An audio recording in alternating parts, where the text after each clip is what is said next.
Oh, hey bitch. Oh, excuse you. Baloney wash. I'm annoyed. I'm just here to give my opinion and carry in. Oh, it's Chris Avalon Unfiltered, bitch.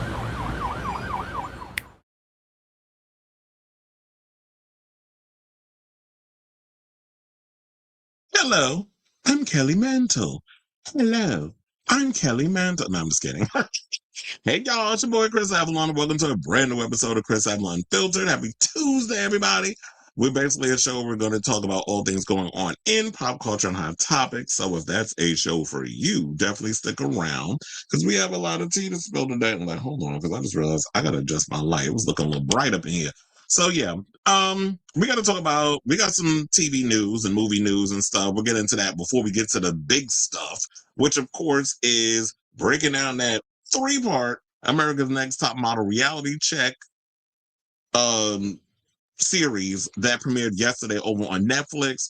Plus, we got some tea because we're going to talk about the TV side and we're going to talk about the music side because Fefe Dobson, a blast from the past, is spilling tea regarding on what she went through, how she got shelved, and her music ended up with other artists, white artists. And we'll break that down. We got the clip. Also, there's a poll that came out that said Bad Bunny represents America better than Donald Trump. So you already know his fat, old, wrinkly, orange ass about to be pissed. Shia LaBeouf got his ass beat for being a drunk, belligerent mess out in New Orleans for Mardi Gras, and he wound up in handcuffs. So we got to talk about that story. Plus, Whoopi Goldberg addressed her appearance in the Epstein files interview today. We got that clip. Pedro Pascal may have himself a new man. Did Mr. Thomas come out the closet finally? Because word on the street is he out here hunching a Chilean football player. We're going to get into that story. Plus, Hudson, speaking of hunching, Hudson Williams finally admitted he liked the tuna fish because, as I've been saying before, he was straight. But then people try to come up for me on social media, say, I don't know what I'm talking about, or I'm saying all kinds of crap.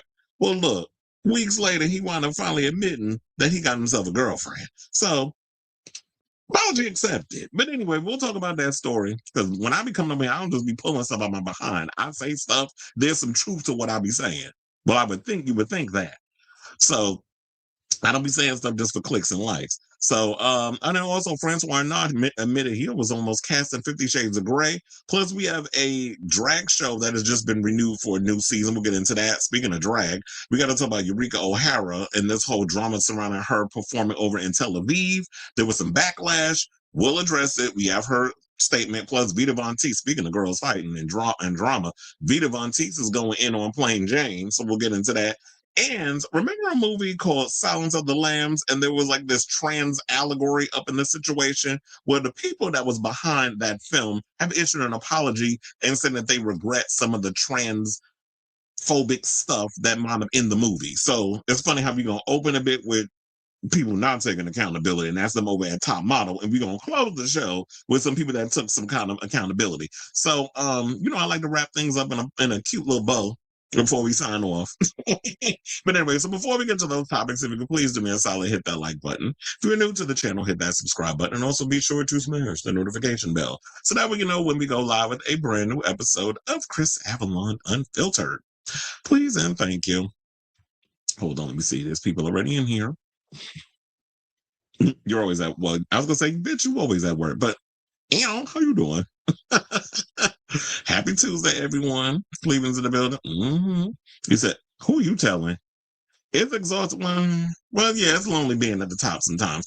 But yeah, I do agree. It's exhausting because every time I say something and people be like side-eyeing it or whatever, or want to call me a liar, where's your evidence? Where's this? I'm like, I don't need to pull shit out for y'all for you to know if it's true or not.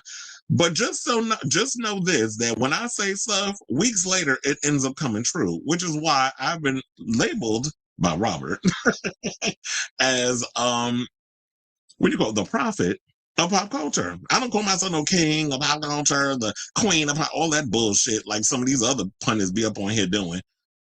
I'm a prophet. Like, I say stuff and weeks later it comes true. So I read the tea leaves. Why Tuck rules? How you doing? You say hello, hello, hello. My little Kelly Mansell joke in the beginning. But anyway, so we'll get into it. I want to give enough people some time to come in the room before we get to the top model stuff. That's why, or the big topics. That's why I always, like to give y'all a little appetizer before we get to the main course. But anyway, let me hit the banner. And let's get to the first topic, which is let's talk about this Charlie's Angels reboot. Now, I wasn't expecting this to even be a thing, but funny enough, I was like, I'm not surprised this is happening because here we are in nostalgia. Things always tend to get revived. Everything old is new again, or whatever the case is. So, yeah, apparently we're getting another Charlie's Angels movie, especially after that horrible one that we got where Elizabeth Banks was directing and Kristen Stewart was in it. So yeah, so now Sony is looking at their old IPs and is looking to revive the franchise. So Charlie's Angels found great success on TV in the 70s and the 80s, which was before my time, but I do remember watching the reruns when I was old enough to watch television. And the iconic trio was finally brought to the big screen in 2000 with Drew Barrymore, Cameron Diaz, and Lucy Liu. Which, when that happened, and seeing like this was of the era of the Matrix and all that wire fu and all that other stuff was going on, and them incorporating that in Charlie's Angels, I was like, okay, now I'm on board. I loved the first movie. The second one was a bit ridiculous, but it's campy and over the top because it had Demi Moore in it, and I was living. So it wasn't the perfect movie, it wasn't the greatest movie, but the first one will always be like my favorite out of the franchise. They only did 2 movies, but I would say like the first one was the best one. Now, it was a box office hit, grossing 264.1 million worldwide. Today, that would be roughly 493 million. And a sequel followed 3 years later, titled Charlie's Angels Full Throttle. Now, after spending the better part of a decade on the shelf, the franchise then returned to television in 2011. I don't remember that. Before being canceled after only 7 episodes. I don't remember there being a Charlie's Angels TV show. Funny enough, well, that's probably why, because after 7 episodes, it was out of sight, out of mind. Now, Elizabeth Banks took a crack at the film franchise with another reboot in 2019. This had Kristen Stewart, Naomi Scott, and Ella Balinska, but it failed to resonate with audiences and flopped at the box office. Now, according to the Hollywood Reporter via actionnews.com, Sony is reviving the Charlie's Angels franchise, tapping Peter Chiarelli, who is best known for penning The Proposal and Crazy Rich Asians, to write the screenplay. Now, I don't remember what The Proposal is, but I did see Crazy Rich Asians, and I love that movie. And I could have sworn I heard that we were getting a sequel, or at least like HBO was developing a series version of this show, and we definitely need more Asian representation. That's just a sidebar. So hopefully they're still working on that Crazy Rich Asians idea, but we definitely need it because I don't understand how movies are a hit and y'all still won't visit it because y'all keep thinking this idea that people of color can't sell films. Now, the trade notes, it is unclear who is producing a new version, although one source said Drew Barrymore and her Flower Films banner, which was responsible for the first big screen takes at the turn of the century, are back for this new version.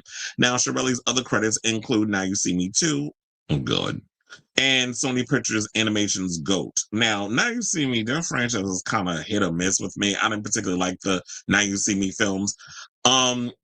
GOAT, that just came out. I don't think I didn't do a box office thing this week because Quiet as kept, nothing really interesting came out this weekend for me to even want to talk about. But as I stated before, Wuthering Heights was going to be the big hit, which it turned out to be, and the Crime 101 movie with Halle Berry and Chris Hemsworth flopped, which I told y'all was going to happen. And lo and behold, the weekend came and went, and Soothsayer said the truth yet again. So, but GOAT also came out. I think it did okay. But I noticed these days, parents like to pick and choose which animated films that they want to take their kids to see. And yeah, it's about a goat that plays basketball. So, I don't, unless you're a sports fan, I don't see many people wanting to gather to go see that or want to spend that money in the movies. But it'll probably do well on streaming, or when it comes to, when you could rent it at home, which now you can rent that horrible ass Chris Pratt movie because that just came out today.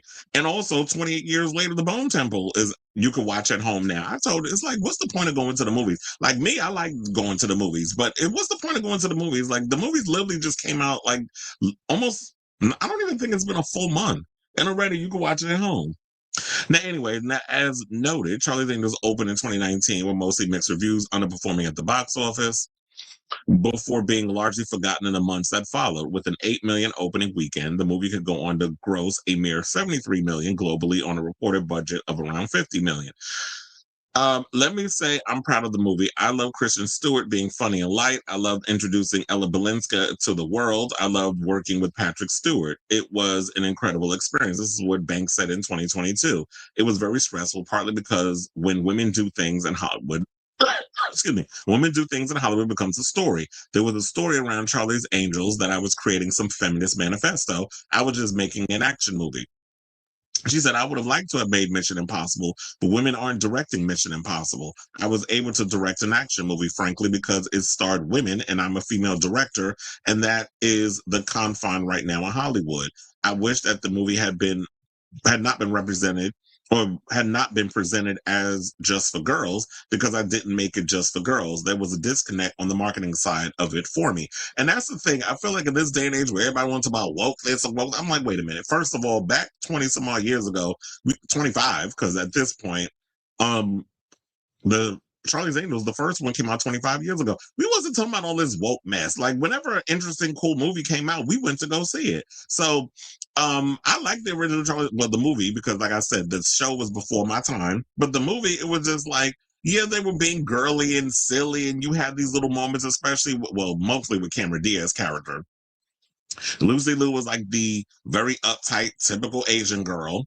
Then you had, but she could be a little flirty and goofy at times. And then you had Drew Barrymore, who was more of the like butch, aggressive. I don't want to say she wasn't a lesbian, but she was very much like this hard edge type girl who would open up a little bit every now and again. She learned to have fun. Remember the King Kong Palms part? That was like when she got a little silly and all this other stuff. Buddha on Lotus, like when she was having those little moments when she was doing her martial arts and all other stuff. That's what I like. So if they can incorporate a lot of the cool action stuff, but they probably have to ground it and make it more John Wick-esque, because the whole wire food thing doesn't really work in this day and age of action. So it's got to be more grounded martial arts and gunplay and all that other stuff. It can't be too over the top and campy, because that was good back in 25 years ago. But this day and age, everybody likes kind of like that realistic action like we would get from like a John Wick film. So you got to kind of go more in that direction. And I like watching movies with women kicking ass. So I don't know why people make it such a big deal. Oh, it's going to be some woke feminist crap. And I was like, who raised y'all? Because I'm sure your very parents that y'all sit up here acting like a bunch of incels with this commentary, your parents was in the theaters right along with me watching that shit. So what are you even talking about, Willis? So I'm looking forward to seeing this, depending on who's directing it, because we only got to write it so far. Who's directing it? Who you casting, and what's the overall tone, the plot, and all that other stuff is going to be. So I'll be looking forward to checking out this movie once we get a little more information, because I'm a Charlie Angels fan, only just because, yeah, everybody told all Farrah Fawcett, but like I said, she was before my time, even though I'm aware of who Farrah Fawcett is. And I know a lot of women tried to copy her hairdo back in the days, like everybody tried to do the Jennifer Aniston hairdo that she had on Friends. So I say all this to say, what do you guys think of this story? Would you be looking forward to seeing a revival of Charlie's Angels? I'm here for it, because like I said, I like watching action movies with women. Y'all, a lot of y'all slept on Ballerina, and now those who have seen it say how good the movie was. I said, well, where the fuck was y'all when the movie came out? So let me know what you guys think of this story in the comments down below. All right, so let me close that before we see what the people are saying.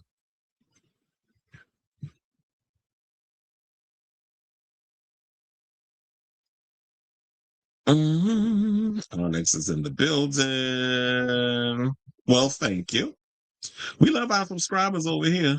Oh, I froze. I know it's not, we're not having no more issues with the camera freezing and stuff. I don't know. I've been having issues, and funny enough, StreamYard sent me this thing. What could we do to improve this, and this? And I sent it to them, and it's still, the issue was not resolved, meaning that I was trying to connect, because I have two Facebook pages. I have like a business fan one where I post all my I posted on two things. I posted on my regular one, and I posted on the other channel. So all my Facebook, all my blog stuff goes on the other thing. And then, like, I can either switch off of this, my regular Facebook that y'all will communicate with me on, or the other one, and to stream the show live. And for some reason, it's not connecting.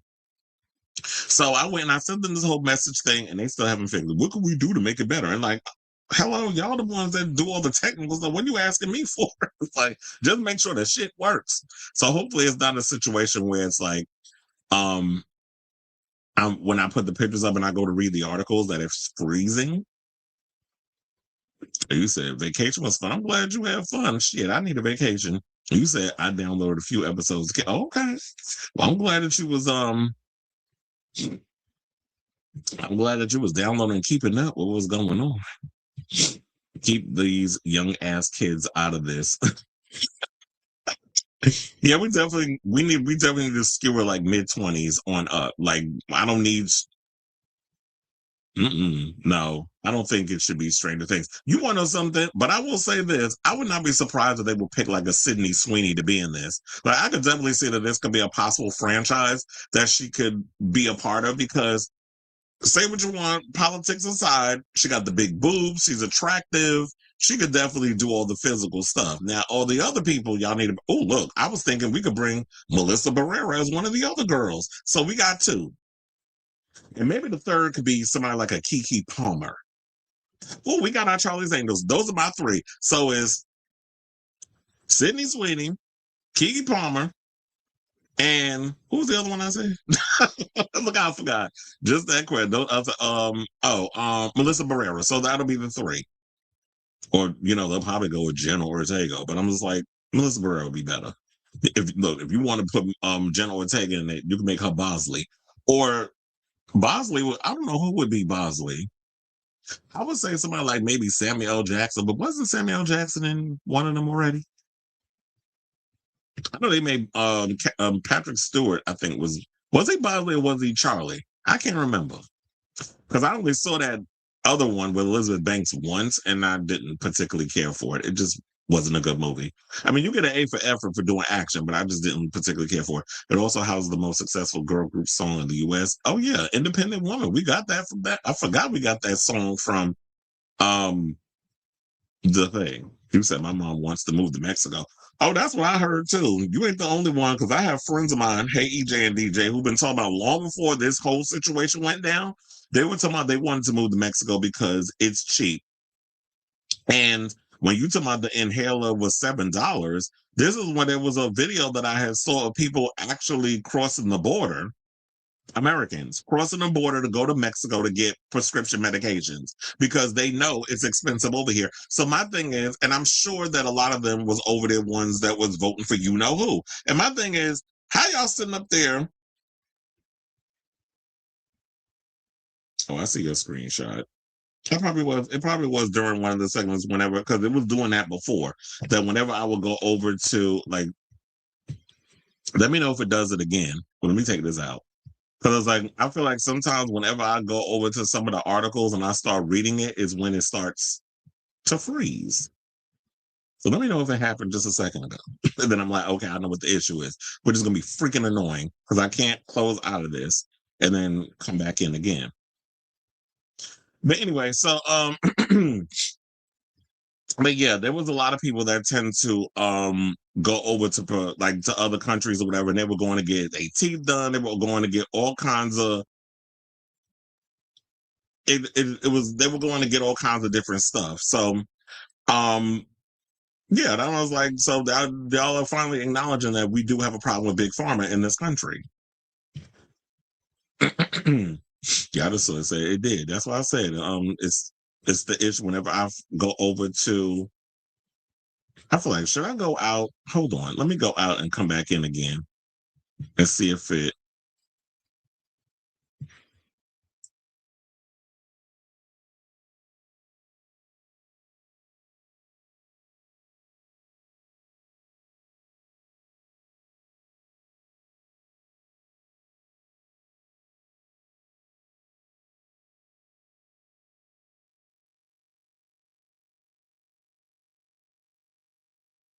The only problem, yeah, because I just told you I went out and came back in. So, but now what had happened was I lost all my shit. Hold on. I didn't lose all my shit. I just lost all my photos. So I gotta put them all back in. Hold on now. So look, we live, and I'm probably gonna have to test it again to see if it works. But hold on. Because now I gotta do everything from scratch. You know, I usually be ready with all this stuff. And look, I was on y'all didn't even applaud me on the fact that my ass was on time this time. Oh, wait, that wasn't y'all wasn't supposed to see that. So I guess I'm gonna have to do everything by hand. But hold on. Now let's see what the people are saying. Because I was like, yeah, I need to put all my pictures in, but then y'all see me putting all the pictures in as I'm doing the show. So now I'm gonna have to do it by hand. Okay, so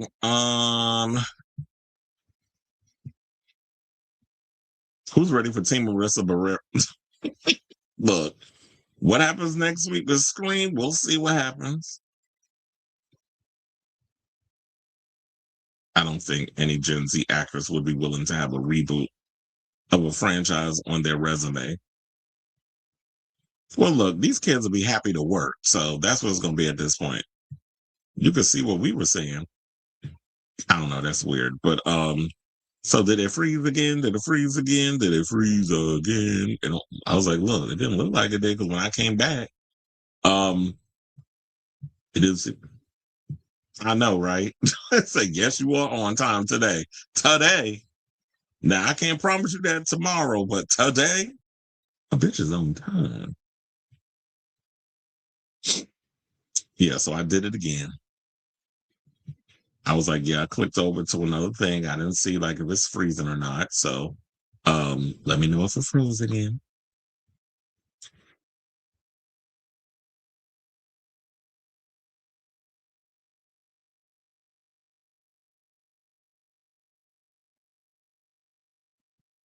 These Gen Z kids are booking bullshit.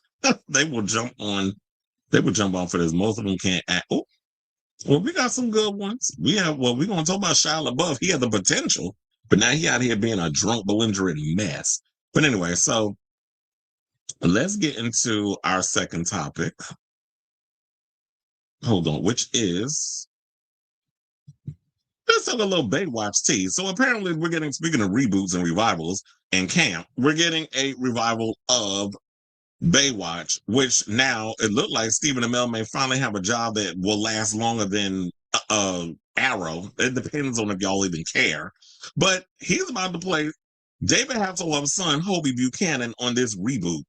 Or I guess we can call it a sequel of sorts. So let's get into the story.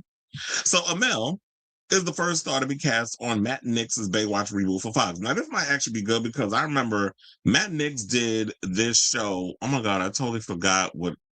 Never mind, because I forgot the name of the damn show. But he did this show that used to come on USA that was really good. Let me see. Now I got to look it up because now it's going to bother me.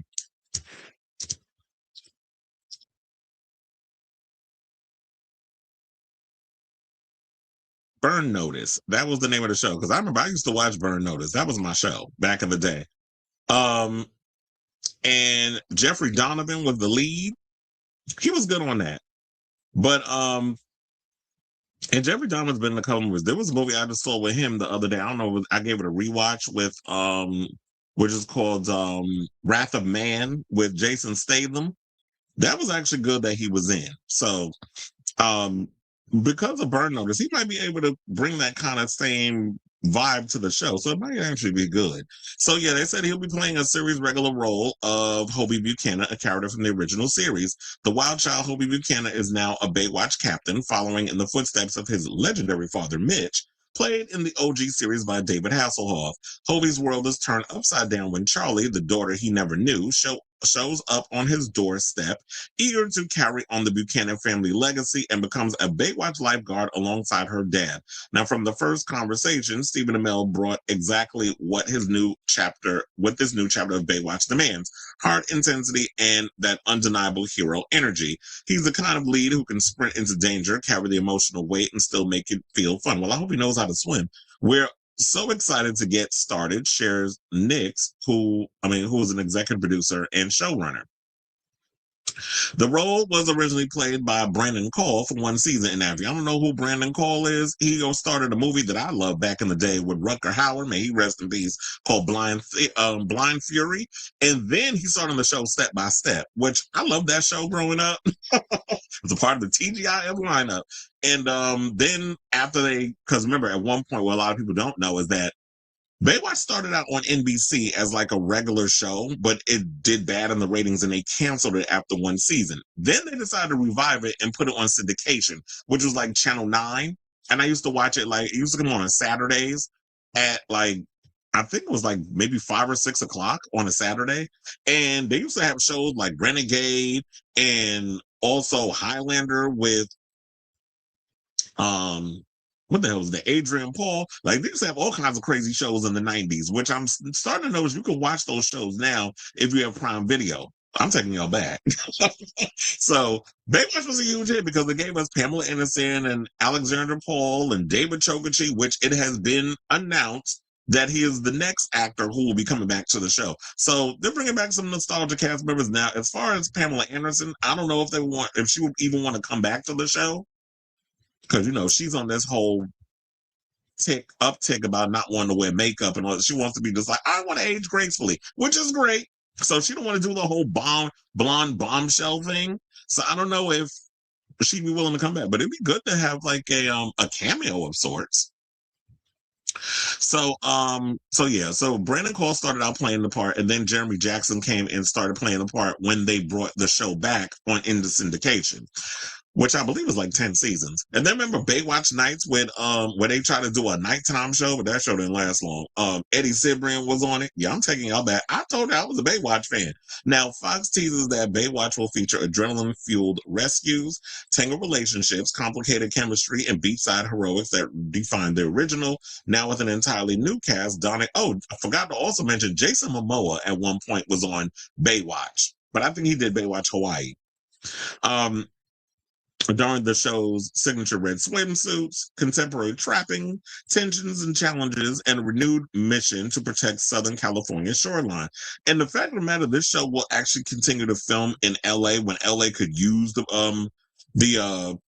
money and the work. Like, a lot of people need to be bringing work back to California because a lot of people are jumping overseas. I just saw this story that a lot more actors are starting to go overseas to do more international films because it's letting them flex their muscles creatively versus doing American bred films. And plus, these people out here are too damn cheap because everything is so damn expensive. So it's like you can't even shoot. And if you want to shoot in America, they go to freaking Atlanta. They don't even want to shoot in California. But they did say that production is slated to begin shooting this spring on Venice Beach and on the Fox studio lot in Century City. I told you I used to work in Century City when I lived in California.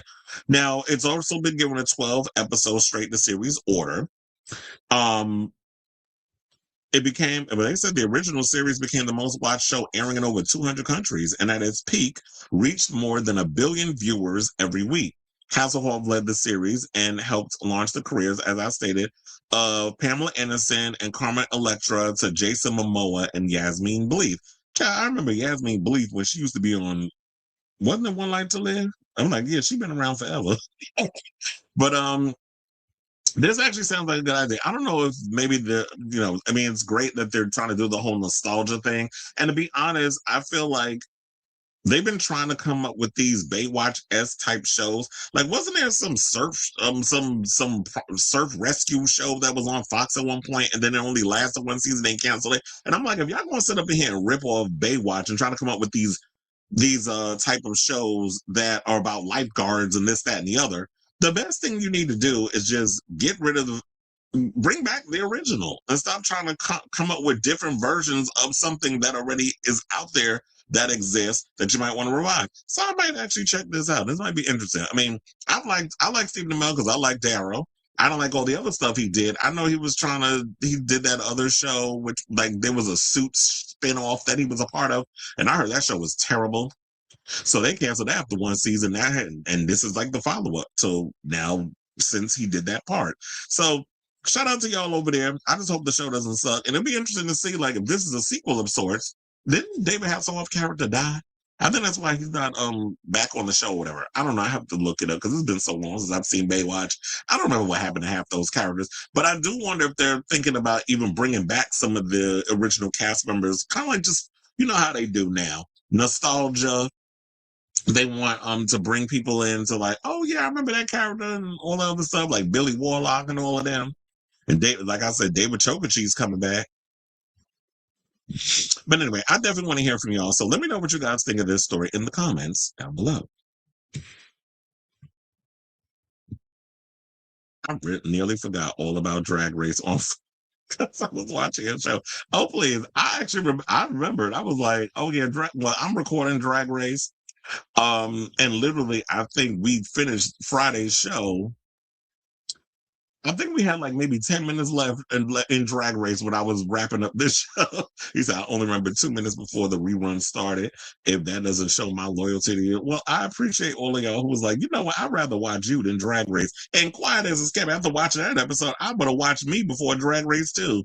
So that it is what you say. Have you listened to Kim's Song of the Week? I know it came out today. I didn't get around to watching it because I was busy watching all these other discourses on the whole America's Next Top Model documentary. So I was sitting there watching these little videos or whatever, but I have my own opinion because I was taking notes last night as I was watching it. And that's also one of the reasons why I didn't do a show yesterday. One, there wasn't a lot of topics that I wanted that was like, okay, this is not interesting. Today is like, it feels more like a full-fledged show. But yesterday was like, it was a little dry out here in these streets. Then on top of it, I was like, you know what, let me catch up on some stuff. And I caught up on some things. Oh, let me tell y'all, guess who I saw at the Garden on Saturday at Valentine's Day during the Brandi Carlile concert, which if y'all like her, it's whatever, but she was boring. I mean, I like the fact she has a great voice, but that type of music, I'm gonna snooze that. But anyway, Paul McCartney was there, and I was on the floor because I was like, I know they're about to put me on this floor for this show. And I felt it in my bones, and I was on the floor. Then it was announced today, even though I knew this yesterday, that Bruce Springsteen was going to be doing a tour, and he was going to be doing 2 nights at Madison Square Garden. And then lo and behold, the story came out today. I was keeping the secret because I was like, except I did tell people in the Rebel Hearts group chat that he was coming. So y'all know I wasn't lying, that I told y'all that tea before the public got it. And yeah, so I'm like, I was like, is the boss going to be there today? We call him number 1, Jim Dolan. So they were like, no, I haven't heard that, but I know that they said that Paul McCartney's using his suite. And I happened to just look over to my right. And lo and behold, I was in eye line of Paul McCartney. I gagged. I was like, wait a minute now. We got a Beatle in the house. But anyway, so you might as well take notes, listen. Oh, so was that what the song? Oh, wait, you did say the song is called, what is that, Mr. Producer? Let me find out she's going in on Dr. Pugh. I definitely got to listen to it. But I did put I saw like when I was scrolling, because I was like, I like to have things on when I'm working and putting a show together. I did see that there was, she put like the homemade music video. And I was like, I'll check the song out later. Speaking of which, you know what? I did listen to the Wuthering Heights soundtrack. Let me tell you something. Charlie, you did that with that album. I was surprised at how good this record. I said, "Oh, I'm in my feelings listening to this record." It was like electro goth in a lot of ways, and she definitely took. You could definitely see like she read the book, got a lot of inspiration, brought it in. Even if I've heard the movie is not all that good, and I don't care enough to watch the movie, I definitely enjoyed the soundtrack. And she did say she doesn't know what the next era is going to be post Brat, and I feel like this is a good bridge to cleanse the palate of the Brat era, which is like, let me do the soundtrack, and then after that, let me go in and do other music. I mean, then I'll get inspired to make other music. Oh, who knows? With all these little films and stuff coming out, maybe it'll inspire her to make something new. Not smelly booty cheeks. Yeah, I definitely got some favorite tracks. Hold on, let me tell y'all what my favorite tracks is. If I could dig them. Bing, bing, bing, bing, bing.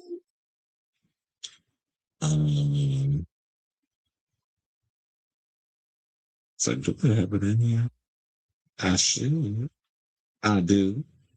I like well, yeah, my favorites would be Dying for You, Alters, and My Reminder. Those are like the three that I like so far. I mean, I like the full record, but for the most part, the ones I already added to my favorites would be Dying for You, Alters, and My Reminder. Alters need to be a little longer. I was like, oh, that can't be it with this song. I don't know. It's probably because it's like one of those real emotional gothic type tracks. Like if I was a singer and I was doing ballads, that wouldn't be my version of a ballad. Like I'm not gonna sit up there and just strum a guitar and sing. I need a little eight. That's why I said yeah the other day when I was working with my coworker, because there's when you work on the floor, it's so much, so many chairs.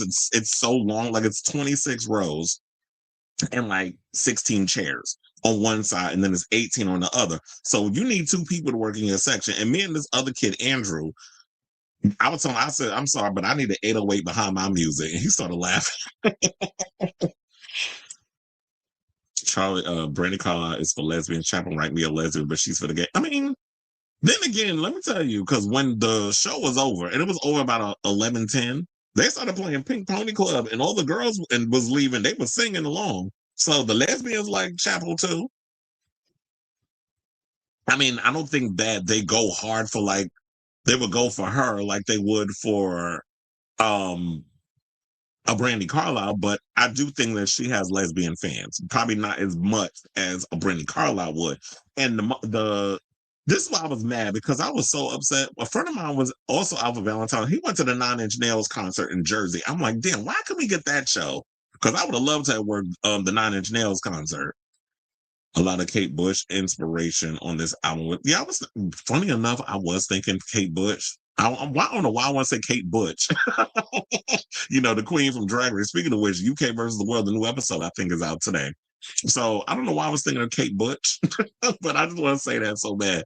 You said a lot of Kate Bush inspiration on this album, which makes me love it. Always, Everywhere is probably one of my favorite songs. Mm-hmm. This morning, Charlie have to find out her party is supporting Russia murdering Ukrainian kids. Lord Jesus. These celebrities are a hot mess. That's why it's like, you know, it's hard to separate the art from the artist. But anyway, speaking of separating art from the artist, it's time to get into this mess, because I don't know if we can separate the art from the artist. But let's talk about this America's Next Top Model reality check episode. So I finally watched it last night because I was like, oh no, I got to watch this along with everybody, because I know I can't be like, oh yeah, I'll get to it eventually, because this is a hot button topic.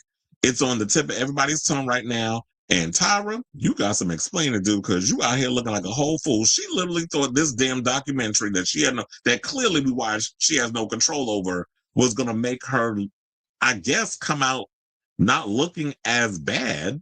But no, I feel like it made you look worse. And then had the unmitigated gall to sit up here and say, after all of this, taking no accountability for her part in that show, and the fact that she cared more about this show succeeding on UPN than the lives of these models, or these girls that wanted to be models, or in her position. Kind of like in a way how I feel RuPaul feels about them drag queens. Because I said the way she did Miss J is the same way RuPaul is doing Matthew Anderson. And funnily enough, I was watching a video and I forgot that Matthew Anderson was a judge on America's Next Top Model. Because, you know, he does hair and makeup. He did Rue's makeup and hair over the years before he ended up in a hospice because he was sick. And then he brought in Raven and, you know, to do the hair, to do the makeup. And, oh my God, who was the other one? The big girl that ended up doing her hair for some undisclosed reason. I don't know. I think she did explain it on Joseph Shepard's show. I think she did discuss why she never stopped. She didn't. I think it was because she was working on. They want her to come do everybody hair and makeup on AJ and the Queen, and there was a whole situation that happened, and then Rue was like, "Oh well, I don't want to, I guess, work with you if you're not willing to do all the things that I'm asking." It's like, but wait a minute, I got to get paid a certain way. There's certain things that goes on with all of this, and you treat me this way. So it goes to show a lot of times I be telling y'all, this is not show friends, this is show business, and people will throw your ass under the bus real quick when it comes to if they're going to save their own career, which it goes to show Tyra did that quite a few times. in this damn show. So let's get into it because I got 12 of the most shocking revelations that we can just go through. So yeah, so Netflix docuseries Reality Check Inside America's Next Top Model basically took viewers behind the catwalk to uncover what really went down on the Tyra Banks created reality show, which aired for 24 cycles from 2003 to 2018. The three-part, damn, it's been on for that long? Yeah, it's been off 8 years. I don't know why I felt like it was off longer than that, but whatever. So the three-part docuseries, which began streaming on February 16th, features unprecedented access to former judges, contestants, and producers, as well as Banks herself, who spoke candidly about the show's complicated legacy. Top Model has come under fire in recent years for some questionable photo shoots, including using blackface in a challenge where contestants were made to portray races and ethnicities outside of their own. Actually, we need to be more specific. They did the blackface episode more than once. They did it twice, and it was brought up in the show that they did a blackface challenge more than once. So if it was one time, I was like, okay, but y'all did it twice. And funnily enough, you had Mr. J up in there talking, oh, I was appalled that we had to do this because I'm from South Africa and apartheid and blah, blah, blah. It's like, first of all, I was shocked over that. I was not expecting Mr. J to come out and say he was South African from, like apartheid Clyde, aka Elon Musk. Like they from the same tribe. Not saying that they, I'm just saying South Africa. Not literally the same tribe, but you know what I'm saying. But anyway, so I was surprised when he said that because I know some of my friends would say, I thought he was Hispanic. And I'm like, well, I guess because y'all think anybody with my complexion and some good damn hair, y'all thinking y'all want to claim as Hispanic. But some of us, we all mix with other things. I mean, it's cute or whatever if y'all won't automatically think that. But yeah, not everybody who's got, fair skin and good hair, Savannah. Well, that's good man, Savannah. I mean, like the good hair or whatever you want to call it, is Hispanic. But anyway, so she came under fire, for all those things, the unhealthy lifestyle choices, and there was a lot of stuff that went down. So one of the things that we're going to get into is how they got turned down by all the major networks. So yeah, they went to all the major networks, ABC, CBS, NBC, Fox, all of them. They said, no, we're not interested in doing a show about models because models are vapid. Y'all lack a personality. What is so interesting about models and that whole world and all this other stuff? So I wonder if because she said that UPN was the last on the list. I wonder if she actually went to the where's it, the WB or the CW back in 2002? Or 2001. I can't remember, or 2000. Because I think they developed in 2000 and then 2 years later it wound up coming out. But back in the 2000s, I think they might have, I don't know if it was the WB or the CW, but I wonder if she took it there. Because they didn't mention that. They just mentioned like the major networks. Because they said they went to NBC, they went to ABC, they went to CBS, they went to Fox. But WB was around. But they went to UPN, which we used to call the U People's Network because of all them chitlin circus shows I used to have on there. Homeboys and Outer Space and all that mess. The only show I liked on UPN was Moesha and Half and Half and Girlfriends. But other than that, I was like, remember Homeboys in Outer Space? I was like, could y'all be any more stereotypical with this mess? But anyway, so but they said they went to UPN, but they said UPN is merged into the CW. When did that happen? But they said at the time UPN's ratings were struggling and they were looking for a hit to boost their numbers. Because they literally were dead last. When they were saying that they was dead last in the situation, they wasn't lying. They were dead freaking last in regards of like ratings and everything. Like they was in the 130s when it came to the ratings. And nobody was really watching the shows on that channel. WB was getting way more numbers than UPN. So yeah. So she basically was like, I'm at my wit's end. My back is up against the wall. I did what I had to do to get the show off the ground. And lo and behold, they said yes and picked up the show. So then number 2, let's get into the Shandy stuff. Because when I saw how Shandy looked today, okay, I did gaggle. I'm like, Papa, who that lady? But then when she started talking, I saw the teeth. I'm like, okay, that's Shandy. No shade. I'm just saying. I'm just like, I ain't recognize her. She looked a little rough. But sometimes these white girls, y'all age like spoiled milk. But anyway, so one of the most notorious scenes, as y'all know from Top Model, came during cycle 2. when the remaining 5 contestants went to Milan to go overseas photo shoots. So Shandy was a girl who actually used to work at Walgreens from Kansas City, and then she went on the show, and she literally was like the in it to win it type girl. Like, we thought that she was going to make it all the way to the end and win the show. And she was in a relationship with her boyfriend Eric, and they were, I think, saving themselves for marriage. So what had happened was they did the photo shoot. I think wasn't it they were going on Go Sees? Yeah, so they had to go on a go see. If those who don't know what a go see is basically you have to go around and give your information all these different places, take your photo, all that other stuff. Like, it's literally like an audition when you're trying to get to work on these runway shows, whatever the case is, or like for Fashion Week and all that stuff. So she ended up, so then after all the go sees and everything and the photo shoot they had to do for the show, there was somebody, she don't remember who it was, but they said that, do you think it would be a good idea if we just invite some of the guys that were driving us around for the go-sees and we did the photo shoot and stuff with over to have drinks, dinner, whatever the case was. And we'll get into the eating disorder stuff later on. We get to that topic. But there was, especially when you had Janice Dickinson, who, sidebar, why wasn't that McGilla gorilla looking bitch asked to be a part of the thing? Because she was very problematic in some of the stuff that her ass was saying on the show. So she should have been brought in to explain why she was saying some of the stuff that she was saying. But I understand it was the times. Y'all were looking for people to be sort of like that Simon Cowell type because American Idol was huge. The being like the shady, real mean-spirited judge was the popular thing to do at the time. So I could totally understand why Janice was doing what she was doing. And quiet as it's kept, I'm not going to hold you. I was living for what she was saying. Yeah, that was mean and harsh, but the fashion industry is ruthless. Like some of the stuff that she was saying and they were saying about fat shaming and just a little bit of fat on you, people will go and it would be 10 times worse if you actually was in a casting with people.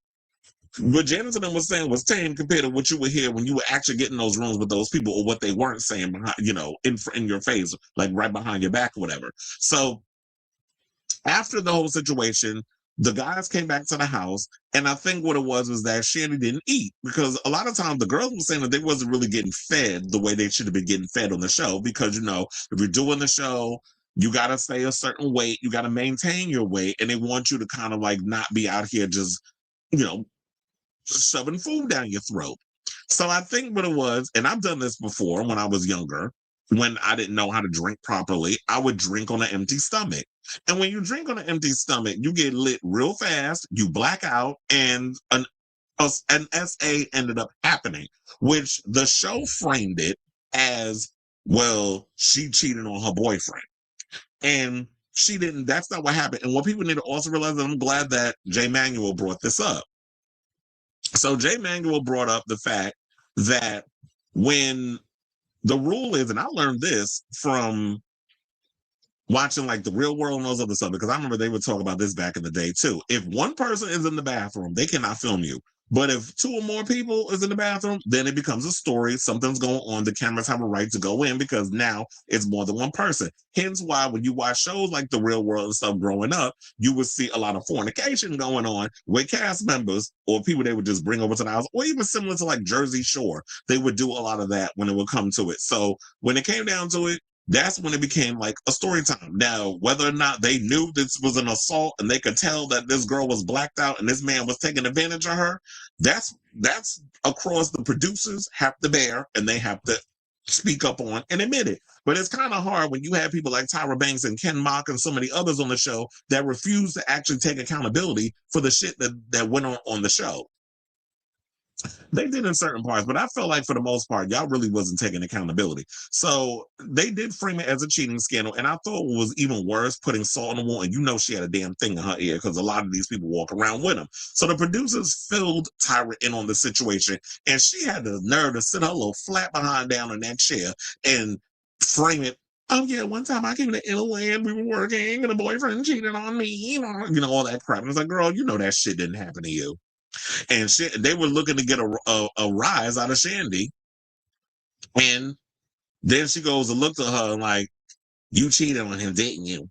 My girl, you knew the shit, so why you up in here playing like you dumb? So I hated that. But looking back on it now, I hate it. Back then, it was salacious. It was good TV, and we were all salivating at the mouth because I think like we didn't have the vernacular to even articulate what was going on. I'll say for me, because I was the same age as a lot of these girls on the show. So I didn't know how to like articulate what I'm watching. I'm entertained by it. I'm engulfed by it. So we looking at it as the way y'all framed it, we gonna think y'all out here cheating. And she said that her and her boyfriend, they tried to make a go of it after the show, but it didn't end up working out because he had come to move to New York with her at one point, and she was like, it was hard for us to make it work because when we walking down the street and people out here calling me a slut and a whore and all these other things, then all of a sudden, how can you how can you feel okay with wanting to be in a relationship with somebody? Because now you got assholes on the street, and you know New Yorkers, they don't got no chill. They out here reminding you based off of what they seen on TV. They feel bold to be coming out here saying all kinds of craziness about you. So now the next thing is, then we gotta talk about Danielle Evans, who I did love the fact that Danielle gathered Tyra with some of the stuff that she said in regards to the team. She was like, girl, you full of shit. So the gap in her too. Let's talk about Danielle Evans. So yeah, so we had the makeover episodes, which some of them makeovers was a choice. The way that y'all would do some of these girls' hair, the fact that you mess up that poor girl's teeth, y'all had her going and they were doing all kinds of I'm like, these days, just give them veneers like a Cardi B or somebody and call it a day. But I guess y'all probably didn't have that the way it is now. Like the teeth look much better now, but back in the day, y'all sitting there doing all kinds of stuff, pulling these girls' teeth out and doing all kinds of craziness. So Danielle did not want to get her gap closed. And I'm sitting there like, she doesn't need her gap closed. Y'all were mocking her over having the gap. And there were models who have had careers with gaps in their teeth. One that comes to mind immediately, Lauren Hutton, before she became an actress, she was a model and was successful with the gap in her tooth. The one thing about that I've noticed, and there's been other models that have had gaps in their teeth, it's funny how when white girls have gaps or whatever the case is, or uniqueness about them, y'all immediately prop them up and want to make something out of them and think, oh, that's a unique thing about you. We love that flaw. We could exploit it and make it look like we could turn that thing that is considered ugly into a piece of beauty. And Tyra, who likes to just pull out the black card, and I notice this when it's convenient, likes to all of a sudden, this was a black, and we'll get into what she said regarding that in a minute. But when it comes to the white girls, you don't be having that same damn energy. Also, I did find it funny that she said that she fought with Les Moonves' problematic ass. Because remember, Les Moonves had a hand in trying to damn near destroy Janet Jackson's career post-Titty Gate. And was, trying to blacklist her and prevent her from performing in a whole lot of places because he was running Viacom, which, Viacom, MTV, VH1, all of those things, where a lot of people had to go to VH1 in order to get their music promoted, videos, whatever the case was. He was running that place. And now we know the piece of shit that he actually is. And it's funny how he ran around talking about he didn't want a Latino on the show in season 1, but you're married to a whole Asian bitch. Like, really? We doing that? And I can say that because I'm part Asian. So I was almost going to say, well, shit, I'll say it now. I said, you married a whole damn ling-ling, and you got the nerve to sit up in here and talk about you didn't want a Hispanic girl on the show. So y'all like marrying these exotic bitches when it's convenient. But when it come down to the representation, you want them to sit back in the background unless they're a big old robot like the woman you married to. Because remember, it wasn't until all this stuff started coming about him that all of a sudden she remembered her last name was Moonves and decided to put it on every damn thing. We see you, Chinbot. But anyway, this ain't about her. It was about her husband, but unfortunately she had to catch that straight. So now Tyra went and said she apologized for making her close her gap. I'm like, well, it's a little too late for that. She could have maybe she could have thrived. But then again, when we get around to Tiffany, which I don't know, it wasn't Tiffany, it was Danielle. Wasn't it? Because she was the one that won, which she was the one that was talking about that when I think she got the gap closed, she ended up winning the show, and then she wasn't getting no bookings. She lived in the modeling house. Chanel Iman was actually her roommate. All those girls was getting bookings, and she wasn't. And she went and said that one day, I think I can't remember what the time because it was a lot of information. I was like, I don't know if she asked her or Chanel volunteered the information, but I'm going to assume that she asked her. She was like, why she was wondering why she was getting booked. And Chanel said because they all knew like they were told to treat her differently because she's a reality star, which goes to show that Tyra knew from the beginning that these girls would never become models and sold y'all a lie and a dream. And only just to get y'all to come on this show so that way the ratings can keep going. And the more that y'all can, we as a consumer continue to tune into this show and supported her vanity project, that she was going to continue to financially benefit off this show, knowing full on well that y'all was never going to become the next Naomi Campbell. Y'all was never going to, because quiet as it's kept, Tyra was not a supermodel. Tyra was a Victoria's Secret model. She was never up there in the big leagues like the Naomis and the Heidi Klums. But I think, wait a minute, Heidi Klum, I think, was a Victoria's Secret model. Cancel that. The Naomis, the Linda Evangelistas,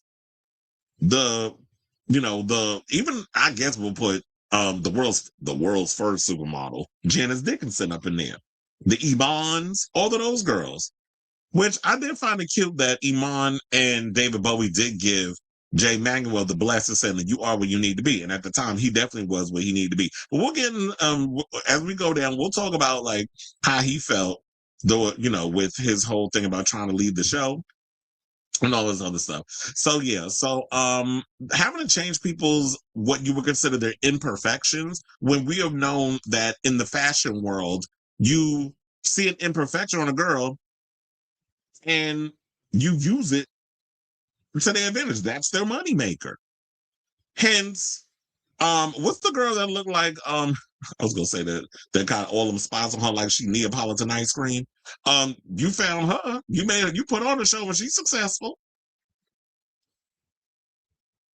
Brown cow stunning. That's probably what I should start calling her. But anyway, so Banks went and apologized. She said that was between a rock and a hard place for me because there were agents who would tell me she would not work with those teeth. It's just not going to happen. Well, I don't know who she was talking to, but them agents was full of shit because damn well there are many models that are out here from Lauren Hutton on down that have had a gap in their teeth and they have booked shows. They were successful before they transitioned to whatever they transitioned into. And even models now, they have gaps in their teeth, they work. So for you to sit and say that, that's some BS, because then years later, a white girl came on the show and you referenced Lauren Hutton. So you knew what you said was some bullshit. And this girl, and we're going to widen your teeth and give you a gap. So how you going to give somebody a gap when you literally said they're not going to book nothing, the black girl, but the white girl automatically will book it, which goes to show that, you know what, Tyra was full of shit when she was on that show. But at the time, like I said, we weren't aware. We wasn't really all deep within the thing. We were all entertained by the shenanigans. But Evans went and basically said, this is what she said about Banks' justification. She said, bull effing shit. Me getting my gap closed is not opening any doors for me. You knew what you were doing for the show. You were making good TV at my expense. Absolutely. Now let's get into the eating disorder. So as y'all know, watching the show, the judges were hypocritical for the contestants' weight and figures. There was a lot of body shaming on the show, and I'm not sitting up in here justifying what it said, but yeah, they were extremely harsh, especially when you hear from the men, them homosexuals, and especially from Janice Dickinson, who they said used to bait Tyra a lot. And I'm like, girl, you the executive producer of the show. Why don't you nip into my song, bitch? You seem to forget whose show this is. Because when it comes to RuPaul's Drag Race, do y'all see them come up in there trying to get up under RuPaul's skin as a judge? Oh, they know better. I mean, they may try to do it to Michelle and the rest of them. Like when we had, what the hell is his name? Joe McHale was on the show, and he would just bait and goat Michelle, and she used to get irritated because he used to go, yeah! Like, he kept doing that every 2 seconds, and she would get annoyed. That was kind of funny, though, but then when you rewatch the season, it does get kind of annoying. So, they don't be doing that to them, but I'm like, girl, this is your show. Like, rein these judges in. Like, sis, you seem to forget who is the executive producer of this show, and I'm not just going to let you sit up in here. I'm just going to let it go or whatever. It's like, nah. And then you got Jay Manuel having to come in and defend her, and she trying to come in thinking she cute. So, and your dyed hair. It's like, bitch, do you own a mirror? Because you look like your skin is literally melting under them lights. And you got the nerve to try to sit and read Jay, who still looks snatched to this day. I mean, I can see he got a little filler up in their face. I'm not saying as bad as Karamo, but he still look good. It's just an older version. So, um, so yeah, the crazy part was like the girls was eating. They said it was very common to live on Diet Coke and cigarettes. Child, I remember because once upon a time when I tried to get into modeling, and that was from like Barbizon, all the stuff, I used to get made fun of because of the whole brown rice and cigarettes. Thank God that was short lived because I was like, I ain't trying to be up in here trying to model and stuff. Even if it's not like real walking down the runway type stuff, like doing anything with fashion, I like food a little too much to be up in here trying to survive on brown rice, Diet Coke, and cigarettes. But Whitney, that's what she said, but they lived on. And they said, I just pretended like it didn't bother me. But I'm sure most of the girls would do this. I would cry in the shower every day because the shower is the one place that the cameraman couldn't come. So that was our safe space to release and be like, why are they doing this to me? The girls was going into shock on the show because of how cold the water was. The girls were being underfed and all the other stuff. Now let's get into the Tiffany Richardson show because because she went in on Tyra. So, but let's first of all, let's get into the iconic, we were rooting for you, we were all rooting for you situation. Because Tiffany was just like pissed because they wanted her to read some teleprompter and they wanted her to read Christian Lacroix, or as little Kim would say, Christian Lacrosse. She couldn't even pronounce that shit back then on, what was it? No Time for Fake Ones. This style with the real one, that song. So, so like you trying to read all these crazy French names, and she didn't want to look like a fool in front of people. I guess her pride got in the way or whatever. And Tyra was getting mad because you could definitely see, well, read it, you're going home. I was like, bitch, you need to relax. Like I would have been like that, but then again, when you on that show and you thinking this is gonna be an opportunity that your career is gonna make it somewhere, you ain't gonna be like, bitch, calm down. Like who are you talking to like that? So in my mind, I would have said, but in real life, I probably looked at her like, okay, sis, what are you doing? So yeah, so then the whole thing, she said that she lost it. It was probably bigger than her. It was family, friend, society. Here she go weaponizing the whole black girls thing, all the challenges we have. So many people saying that we're not good enough. I think all that was in the moment that's a black girl stuff that that goes deep inside of me, but I knew I went too far. So yeah, so now Miss Mama Tiffany has come out and she said Tyra full of shit. So let's get into what she said. So Richardson blasted the super bottle in an Instagram post accusing her of being a lying ass bitch. She said, you know how you treated me the whole time off and on camera. You was a bully. You treated me like shit and said the nastiest things about me and my son. Yeah, because the word on the curb was she said that you can go back home and live in the projects on a mattress with you and your son. That's the alleged word that apparently that did not make the air that Tyra apparently said. And they said a week later, lawyers and stuff ended up on the set because Tyra was doing too much. You got the real her in that video, in that clip. The former contestant claimed that the argument was edited to make it seem like Banks cared about her. She said, fuck you, at Tyra Banks. I bet you won't sit down with me face to face and talk about it. This is what she said before calling out her family for never defending her.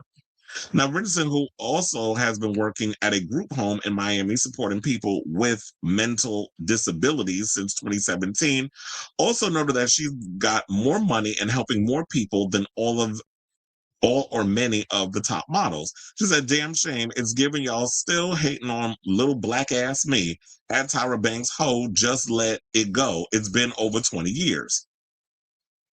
Well, I think she did let it go. The fact of the matter was, Tiffany, no shade, but she's answering a question that's requiring of the documentary or the docuseries. So it's like the same thing when people get mad when the whole Pink Christina Aguilera drama from back in the day gets brought. Why is she still talking about it? Why are you still bringing that up? That happened 15 years ago. You know, all that shit. I'm like, well, if these motherfuckers keep asking me the goddamn question and I answer it and it keeps resurfacing because y'all like the algorithm hustle and all this other stuff, how you gonna tell me to let it go? Tell these bitches stop asking me. How about that?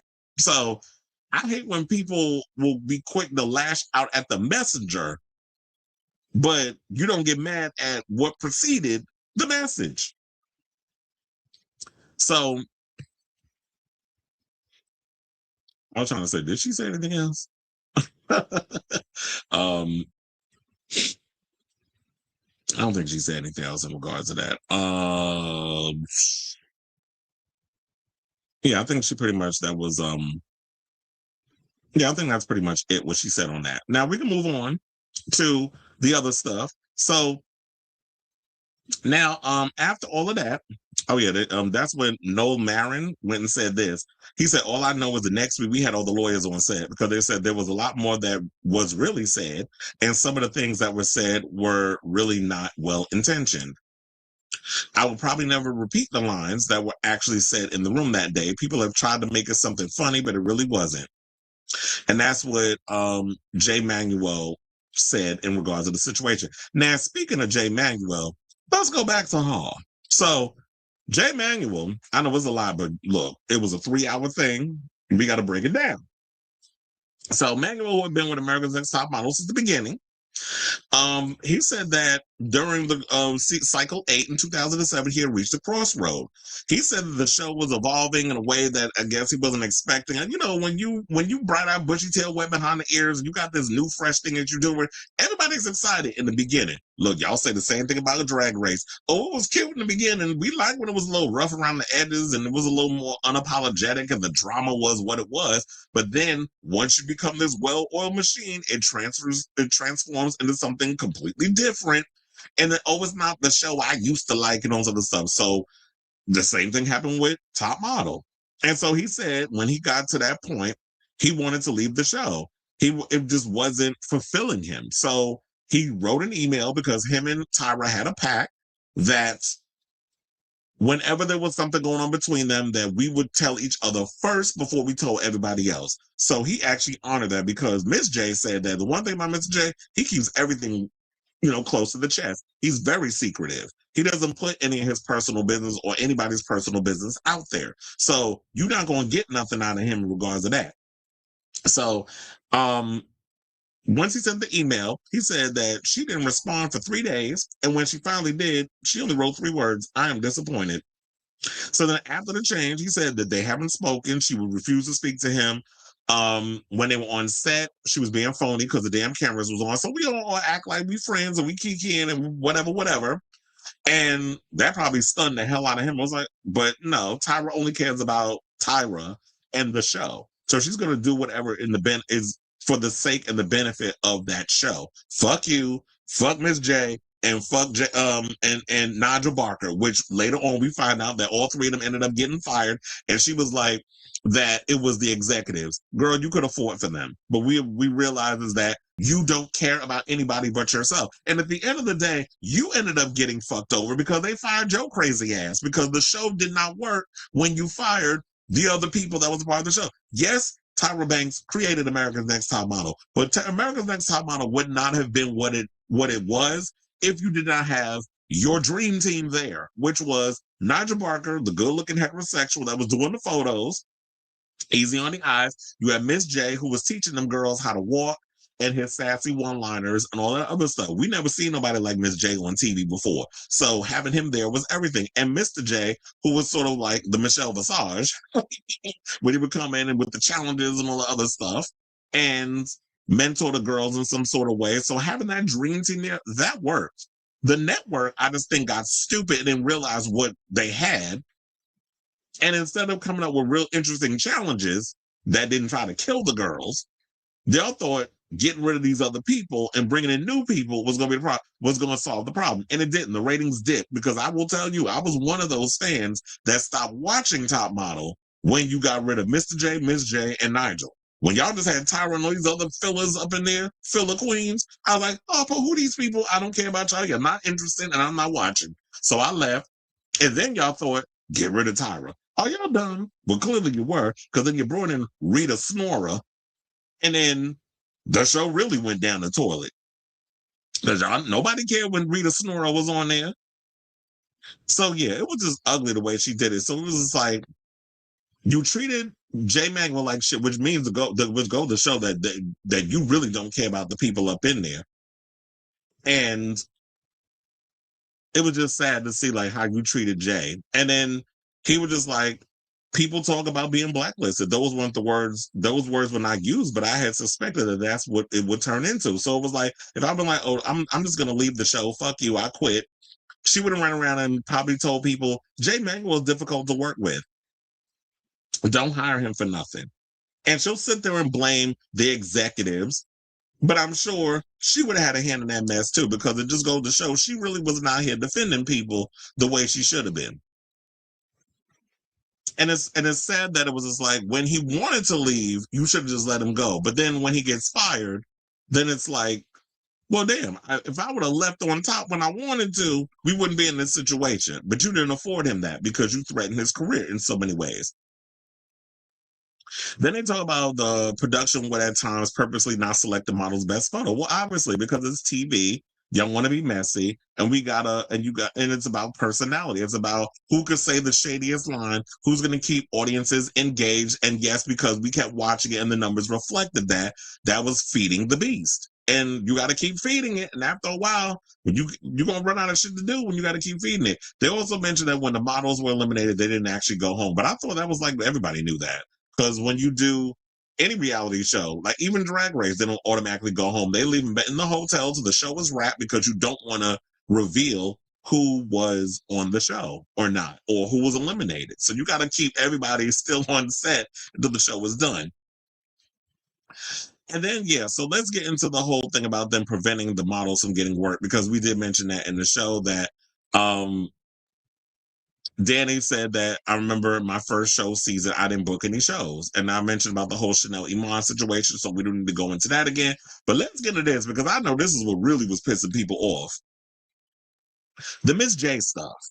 Because I was like, oh, Miss J, the voice was a little, it was a little soft. It sounded a little Andy Cohen-esque, because I don't know what's going on with Andy Cohen, but that voice is a choice.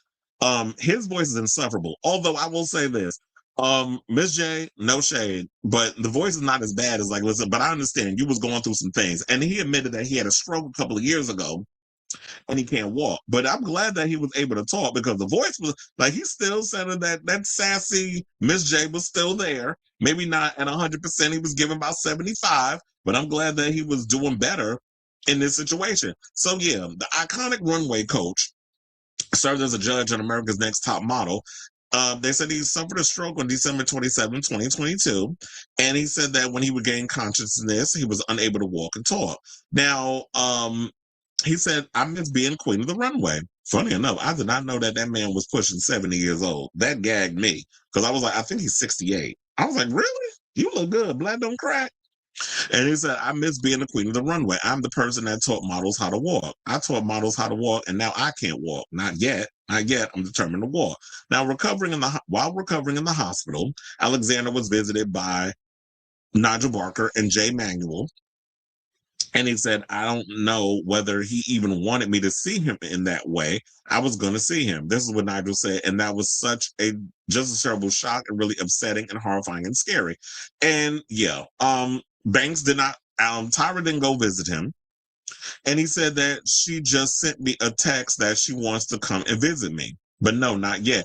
And the funny part was, when he got that look under the glasses, I cackled. Because I was like, we know what that look is. If you black and you get that look, and we don't say nothing, but that look is 1,000 words. It's like, yeah, that bitch ain't coming. Fuck her. But we already know Tyra don't care about nobody but Tyra. She never had any intention. She don't care about him. And what irritated me, I saw somebody wrote a whole citation on social media. I wanted to go in on their ass. But I'm like, you know what? This is what this show is for. I don't need to go on people's comments. I'm just giving my opinion on my show that I put money into.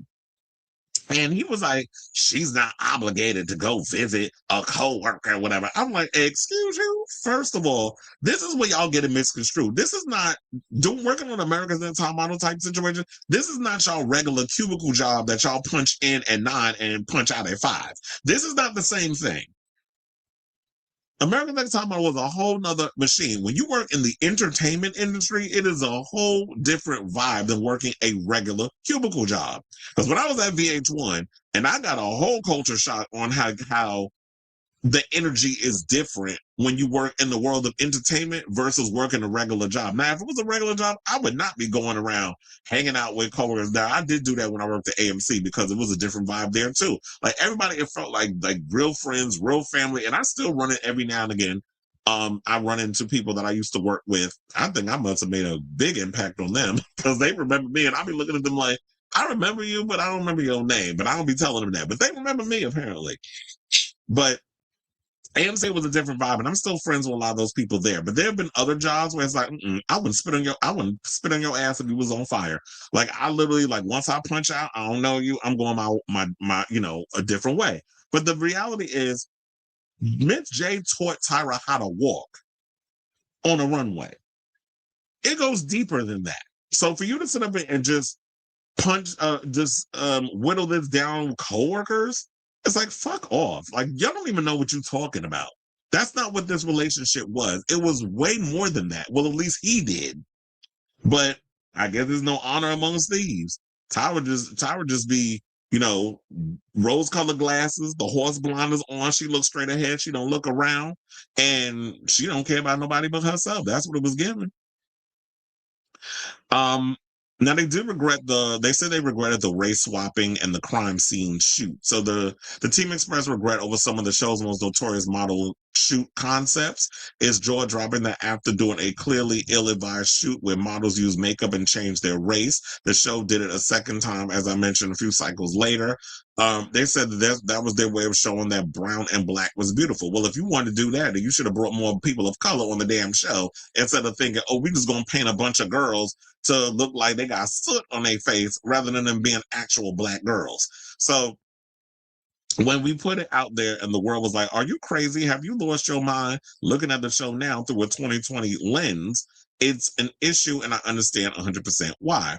Another session where they posed as murdered crime scene victims, Ken Mock said that, yeah, that was a bad one. He said, I take full responsibility. That was a mistake. But then again, what y'all should have brought into the thing, which you should have looked back on, the fact that there was a girl who was on that season whose mother was shot and paralyzed because she was trying to help her mother. Her mother was going to get married. The guy, I guess, was jealous that she was marrying this other guy. She was trying to get the guy off drugs. He ended up shooting her, and she was confined to a wheelchair. And y'all thought to make this a storyline? Because what? You want to invoke some type of emotion out of her? And reality shows are notorious for doing that. They have like those story producers who come up with like, okay, so based on people's background and all the information they gather from you, the psych tests, all those other things, they take whatever from that and they're like, well, we can work a story around certain situations. And at times they will put a challenge around certain girls' traumas or whatever the case was. And they did that on the show. A lot. They had to come up with crazy stuff because they had to feed the beast. Shows like Fear Factor was popular. We had the Real World, Road Rules. We had the Challenge. We had all these crazy shows on at the time. And when you're a fashion show, you got to compete with all that. So we got to have these girls walking through fire on a runway, covered in, wearing kerosene drawers. I mean, what do you expect? They got to dramatize it all. And yeah, we was eating it up. I'm not saying it's right, but that was what it was at the time. Now, then after all of this, she had the unmitigated gall to say the show was coming back for a cycle 25. Yeah, I don't have no idea what we bring back. I was like, says pay it. We don't want it. We don't want it. We don't want it. Because reality is, the way you refuse to take any responsibility for all of this, I don't think we want the show. And I don't think this generation is going to want to watch an America's Next Top Model. Like, how do you even create America's Next Top Model in a Gen Z, with a Gen Z lens? Because they've been out here, they were the ones out here dragging your ass over all the other stuff that was on the show in the past. So I can't see America's Next Top Model coming back in this generation and then being like, okay, we're gonna tolerate, because this is different. This is social media. This is a whole different bag. Now, speaking of this, and we can finally wrap it up because I know it's a lot. Adrian Curry has spoken out. Oh wait, I forgot to mention this. So we got to talk about the lesbian Ebony Hayes from season 1, cycle 1. Remember, she was the one that came out and yeah, because I gotta put all of this together. And listen, this is gonna be a long ass. It probably already is. I'm probably like 45 minutes. But so yeah, so Ebony, who was on cycle one, is opening up about the fact that Tyra outed her. Did I not put her picture in here? I don't think I did. Well, anyway, so Ebony, y'all remember? Oh yeah, I do have it. I was like, I don't think I have a photo. I do have a photo. I found it. Okay, so Ebony came out and basically talked about the fact that Tyra and them outed her as a lesbian, especially at a time when in the 2000s, early 2000s, it was not cool to be gay, and we didn't have a lot of queer representation on TV. So, they said at the very first audition, Banks referred to Hayes as a lesbian without considering how she felt about it being filmed for the show. She recalled in her interview, when I first auditioned for the show, the first thing Tyra says to me, she goes, "We see that you're gay." That's kind of how the world found out I was gay and how the world met me. I hope at least they'd put me to the side and say, how do you want to approach this? They forgot the danger in that. Now, comments online united in fury over how Banks carelessly outed Hayes. They said they played with Ebony so bad, she should have won. Gorgeous and yeah, because I do agree that she should have won over. I think she should have won. I didn't see like Adrian Curry winning, but she won. And she said she didn't get on her winning. So maybe that was a blessing in disguise. But they said they played with Ebony so bad, she should have won. Gorgeous and fierce with a mean face card. Yes, she was. I was looking up like, she's gorgeous. It literally made a fool of her for views so evil. Another thing that pissed me off was the haircut sequence. Oh, because she had her little curls, whatever, at the top of her head, and they were talking about we're gonna shave it off. And you had these crackers up in there talking about making fun of her hair texture and didn't know how to like cut her hair. This is why I always push forth this argument that goes on in the industry where Black actors do bring up that they need more Black people working behind the scenes who do hair and makeup. You can't bring some old Ashley up in there to be working on Shaquanda's hair. You can't, because they don't know the texture. They don't understand how to deal with a woman's hair texture, and they don't know how to do their makeup. Because then you end up looking like them girls on Top Model with the race swapping. They're gonna be looking like they literally got that, that Mary Poppins supercalifragilisticexpialidocious chimney soot on their face.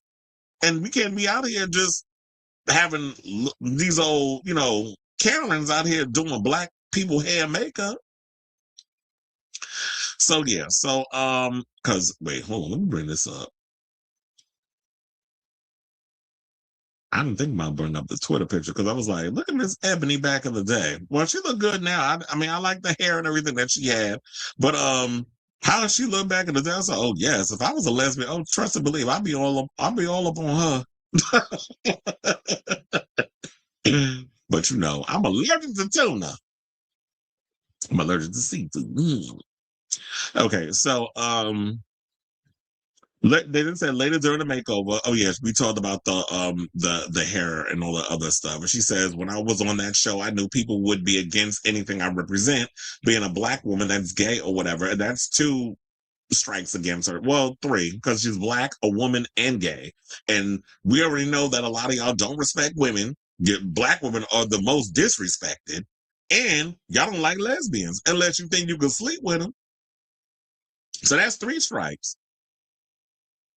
And she said, yeah, but she said, but I did think that I would be protected. Well, it's all about, as I said, it's all about ratings with them people. I thought the first episode was fabulous. I was so excited to be a role model. And then when I saw the makeovers, that's when I felt the full disappointment. I felt the full disappointment of the way I was represented. I'm sitting there and having 3 of the top stylists over my head, laughing at my hair texture. It was really just frustrating. And she said she ended up with 3 bald spots. Oh, there was another thing that pissed me off too. So that broad in the house, I think she was Hispanic. The girl that was trying to come for her had the nerve to talk about, well, when you put your little lotion on your skin, can you make sure you don't put it on a knob? Because it be all slippery. And so I'm like, now, if this bitch come out with one more goddamn microaggression, but y'all better than me. Because, me and I was like, I will say this. It's funny how I say, oh, I wouldn't have said, oh, trust and believe I would have. So in my 20s, I was way more reckless than I am now. I am much more reserved. I know it might be hard to believe, but I was ruthless back in the day. And you know what? Now thinking about it, I had tried out for quite a few reality shows back in the day. starting to think, you know what? The universe was looking out for me to be in this position today to talk about all of this stuff on this show. Because if I would have made it on those shows, like once upon a time, there was a show called Fire Island, not what the Ripper and her husband was doing. There was a different version of Fire Island that I auditioned for. Didn't get on that. Then also there was a show that we were trying to do a gay version of Jersey Shore because Jersey Shore was hot. The Loud Era, that would be Rihanna's album, came out around that time. Drove all the way to Atlantic City, Jersey to audition for the show. Made it on, filmed the pilot and everything, just didn't get picked up. And I was like, yes, I'm about to get my reality TV on. And I was messy in that episode.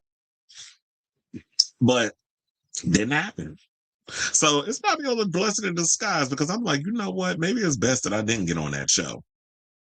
So yeah, shout out to you, Ebony, and shout out to all the girls that was on that show that survived that mess that was America's Next Top Model. And look, I feel like the show definitely did get people to a place where they could have some sort of success in some sort of way. But yeah, I feel like Top Model walked so that we get to the place that we are now. And that is that you see all these influencers and all these modeling girls and being discovered online and all this other stuff. You're seeing all that now. And it was like, I think it was just Top Model was just before its time.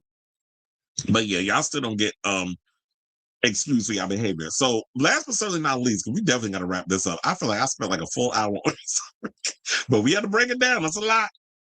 So Adrienne Curry has spoken out about, you know, what she saw in the show and basically threw a little shade at Tyra. So we have that clip. Let me go over to her Instagram and I'm going to play out the clip and then we'll come back and talk. Please hold. Okay. I have mad respect for Tyra Banks. She is not sorry. She is not apologizing to you. That bitch is not effing sorry. She will not bend the knee. And I respect that. Well, you want her to lie? Lie and say how bad she feels? Everyone's coming to me and they're like, none of the judges were sorry. Why should they be? They're all loaded. Why should they give a flying... You know, if they didn't give up at the time, they certainly ain't going to give it up now. But mad respect for Tyra, because that's hard to push back on that many people trying to struggle session you. And she's just like, you, and do what I want. And I got to respect that. So I tip my hat, my lady. Keep on being yourself, which is someone who doesn't give a flying shit. Well, it seemed like she was giving her flowers, but also was throwing shade. But that goes to show, I was like, yeah, I don't care about these girls. I did what I did because it was, you know, it was for the sake of the show. And I'm willing to throw these girls under the bus so that way they, you know, I get to make whatever money that I made. And it goes to show that in her action, she cared more about herself than Mr. and Mrs. J and the talent. So last but certainly, let me read these because I came across this what do you call it? Like carousel over on Instagram that a friend sent me. And it's from Preston Mitchum, who watched the America's Next Top Model documentary. And I agreed wholeheartedly with what they said. So that's why I wanted to read it to y'all. So it says, in light of reality check, I've been sitting with all of this ANTM discourse, and nostalgia is powerful, but nostalgia cannot be a shield against accountability. There were things on ANTM that were deeply problematic. This isn't about judging the show through a 2026 lens. Much of it was wrong then, too. Some of us just didn't have the language, maturity, or lived experience to fully understand what we were watching. But some of them did, and I think it said, but some of them did and called it out and were gaslit. Oh, yeah, because remember the girl that was being basically molested by that African model? And she's literally trying to tell me I'm feeling uncomfortable, and Mr. J brushed it off. So like this girl literally being assaulted and chose the picture with his hands all over her. They didn't care. Saying Ebony, a dark-skinned black queer woman, was labeled aggressive, which is a microaggression. Kenya, that's what it was. It was Kenya being framed and mostly and almost entirely through weight gain and publicly touched on camera by a man, which she called out and was told to handle it better. Danielle being pressured to close her gap. She was literally given an ultimatum which lessens choice only for someone later to be told to widen theirs. Shandy being S8 on camera while intoxicated, which means she could not consent, and the narrative being framed as cheating. Photo shoots centered on race switching, unhoused aesthetics, violence. I remember these episodes vividly, and I remember feeling uncomfortable even then. And yes, Tyra is not solely responsible. Networks, producers, executives, UPN, Ken Mock, there are entire systems behind reality television. But let's not pretend the creator and executive producer has no agency, which she was, and refuses to take accountability for her part in that show. She went on record saying she wanted to create something different from the industry and often ended up recreating the same harm. What unsettles me most isn't just what happened, it's the refusal by some to allow critique. When people say, well, reality TV contestants know what they signed up for, I have to ask, are we okay? Consent is not just signing paperwork. Consent must be informed. Early 2000s reality TV was the Wild West. Damn sure was. Very few contestants signed up to be dehumanized, sent to the hospital, sexually assaulted, or edited into caricatures.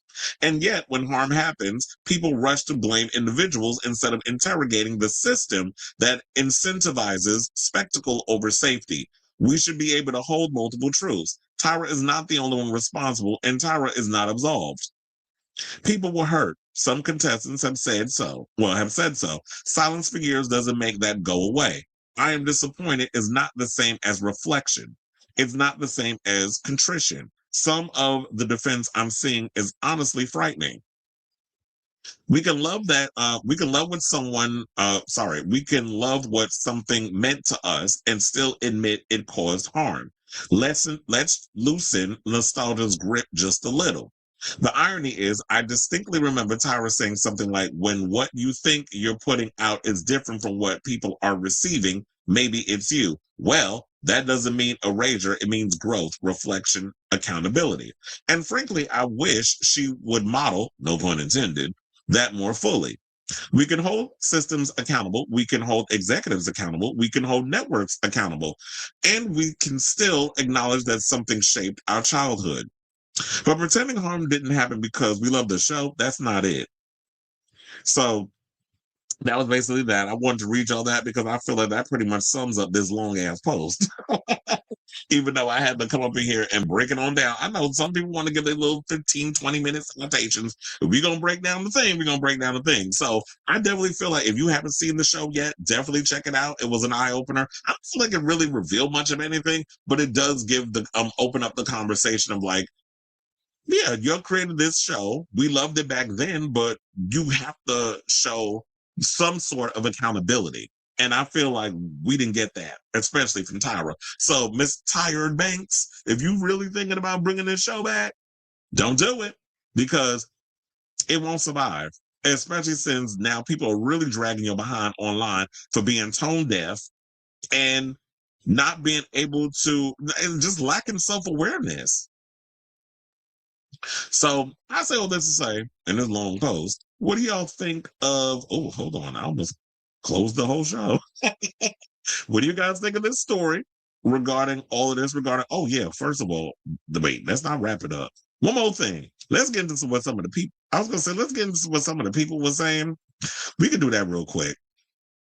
It's long enough, we can continue. So there were some people that said the following. Hold on, let me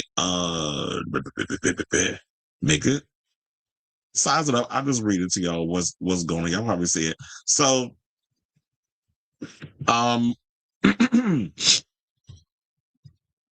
this is sad. Tyra is everything people said she was. The fuck you mean she didn't go visit him after he had a stroke? Then there was Miss J's Beyond Heartbreaking. Tyra should be ashamed of herself, turning her back on her friends and not even bothering to show up when tragedy strikes. But you sent a text saying you should visit. Miss J had a stroke. It paralyzed on one side of his body, can't walk, and Tyra Banks hasn't visited him. I can't stop side-eyeing Tyra. OMG, she fired her friends. Miss J had a stroke, and now he can't walk, and she didn't visit him once. Ain't nobody innocent but this girl at this point. What you mean you made that girl relive her recorded and televised grape on your first show for viewers on your talk show? Oh yeah, I forgot that she brought Shandy back and had her relive the damn trauma. So it goes on and on and on. But I feel like we definitely did something up with this. Let's play Billy Porter's iconic comment, but we're gonna use it for Nikki. We're gonna use it for Tyra. Over her Fuck her. When people show you who they are, believe them the first time. Over her. So yeah, there you have it. So I say all this to say, what do you guys think of this story? This long-winded story regarding all of what you saw in America's Next Top Model. What'd you think? Do you feel like Tyra showed any accountability? What are your overall thoughts? I see we got a lot of comments because about 50 I'm looking right now. So I'm gonna get to those. And then I definitely want to hear from y'all. So the playback, whatever the case is, definitely let me know. Whatever your thoughts are, let me know in the comments down below.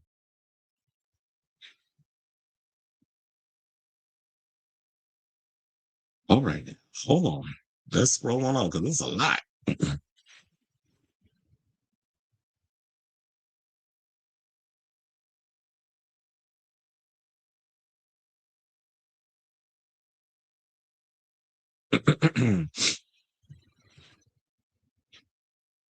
Oh my God, it's like a lot. Go up on.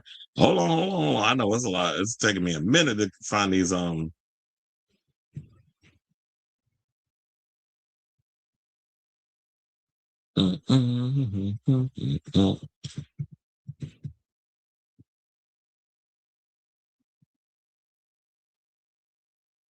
we there yet? Okay. Okay, we're there now. I stayed up to 5 a.m. to watch the full Top Model. Damn, you stayed up that long? I didn't finish it. I mean, I was catching up on a lot of stuff, but I didn't finish it until about 12:30. I also started getting into watching that new Ryan Murphy series that's like The Substance. I'm like, this shit is crazy. I was thoroughly entertained by what I was watching on that show so far. A lot of Kate Bush inspiration on this album, which okay, I think I read that one already. Disappointed in Charlie. Okay, now I forgot. I'm reading all the wrong ones. Like you said, you can tell Tori Amos was inspired by Kate Bush. Well, she must be going on tour, and I believe dropping a new album. I think Reality Check wasn't a good title because Tyra was so fake and passive aggressive. Yeah, well, I guess it wasn't her show where she can control the narrative. And then she had an opportunity to even open up and talk about the whole Jay Manuel thing, and she refused to do it. I was like, girl, bye. First of all, why are you even here? But you want to sit here and promote your melted ass ice cream, and you don't want to promote and talk about real stuff. Like, if you're going to sit here, really talk, you sit up in there in a trench coat like Inspector Gadget, saying a bunch of damn nothing. Danny read her, and I hate that Tyra hasn't visited Miss J after his stroke and everything they went through together. Not even a FaceTime or hi, how are you call. She ain't got the balls to do that. She'll blame it on that, probably that time that because she lived in Australia, learning that Tyra knew the model world wasn't going to take them. It was like she was cool helping the gatekeeper. Or the fact that she knew she was going to benefit off the backs of these girls, knowing full and well that they weren't going to have a career in this industry. I felt so bad for Shandy. They really did her dirty, and Tyra was trying to act like she barely remembers what happened. To someone's assault is okay, so it was WB. So it became CW in the late 2000s. I thought Bernie Mac was on Fox. Or am I bugging? Janice is going to be, she's going to be in the other. Though they're doing a documentary on E. I didn't know that. Well, I'll definitely be tuning in for that. Yeah, the girls said they go for 12 hours or more without eating. And they said those deliberations took a long time too. You said, what did he do? I have no idea who the he you talking about, because it was, it's been a minute since I've been in the comments. And you said Magical Mermaids in the building. It was so long that they called that episode The Girl Who Cheated. Then the next day, Tyra was talking about being cheated on. I don't think she was cheated on. She used that as a way to just spew bullshit about being cheated on, and then had Shandy on her talk show and played the clip of her with the guy. Yeah, Tyra was messy on that talk show. I didn't really watch a talk show like that. I would come in and out depending on the topics, but I was never a Tyra show watcher. Shandy knew she came off away, but Tyra probably edited a lot. That's when it became more readily and less about modeling. It became more a reality show. Now the gap is a fetish in Vogue. And you know what's crazy is that it was announced that ANTM is coming back with Cycle 25. Is that show relevant now with all of the things? That's why I said I don't even know if people want a revival of America's Next Top Model. And these days, you don't need a TV show to become a model. All you got to do is put your pictures up on Instagram, and they be looking for these girls, and they become celebrities. Or they basically name an actor or an actress or a musician that got a kid. They automatically just by default become a model, unless you're Brooklyn Beckham.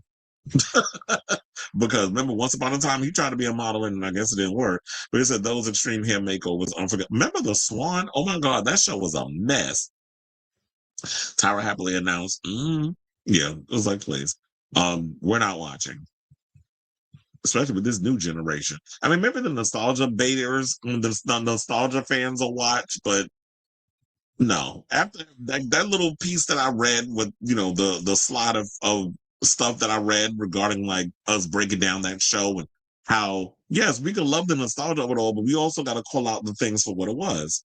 And yes, it was the times, but we can also unpack all of those things as well. Well, she was trying to be Oprah. Everybody, look, there was a lot of people at that time that was trying to be Oprah, but you're right. She learned some things from Oprah. Also, I give Tyra a bit of slack because she was balancing a daytime. Oh, yeah, she was doing Top Model and a daytime talk show. It's a lot to be doing, not the teeth emojis. I give Tyra zero slack because she doesn't show any accountability. Look, I mean, it was like the Gap is my moneymaker. And there was a girl in a season after that who had a gap and they left it alone. Or they widened it. It's a sign of intelligence. I also heard people, they said, I ain't gonna go there. I've heard some people say, oh, if they got a gap in their teeth, they are free. I was like, It's nice that some vitiligo models have made it. That's what I was talking about. What was her name? I said she looked like a Neapolitan ice cream.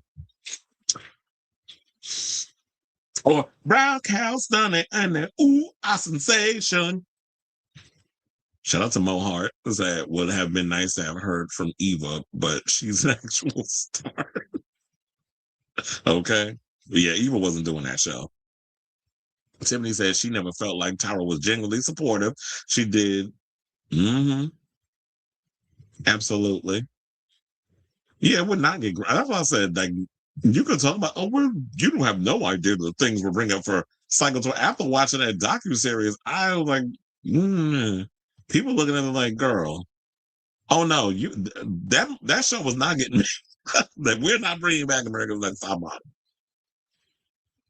I would have said, child, that bring back Fear Factor, but they already did with Johnny Knoxville. So I can't use that as an example. We'll bring back The Real World before we bring back Child, we'll bring back The Face with Naomi Campbell before we bring back America's Next Top Model. Speaking of which, I think we owe Naomi an apology.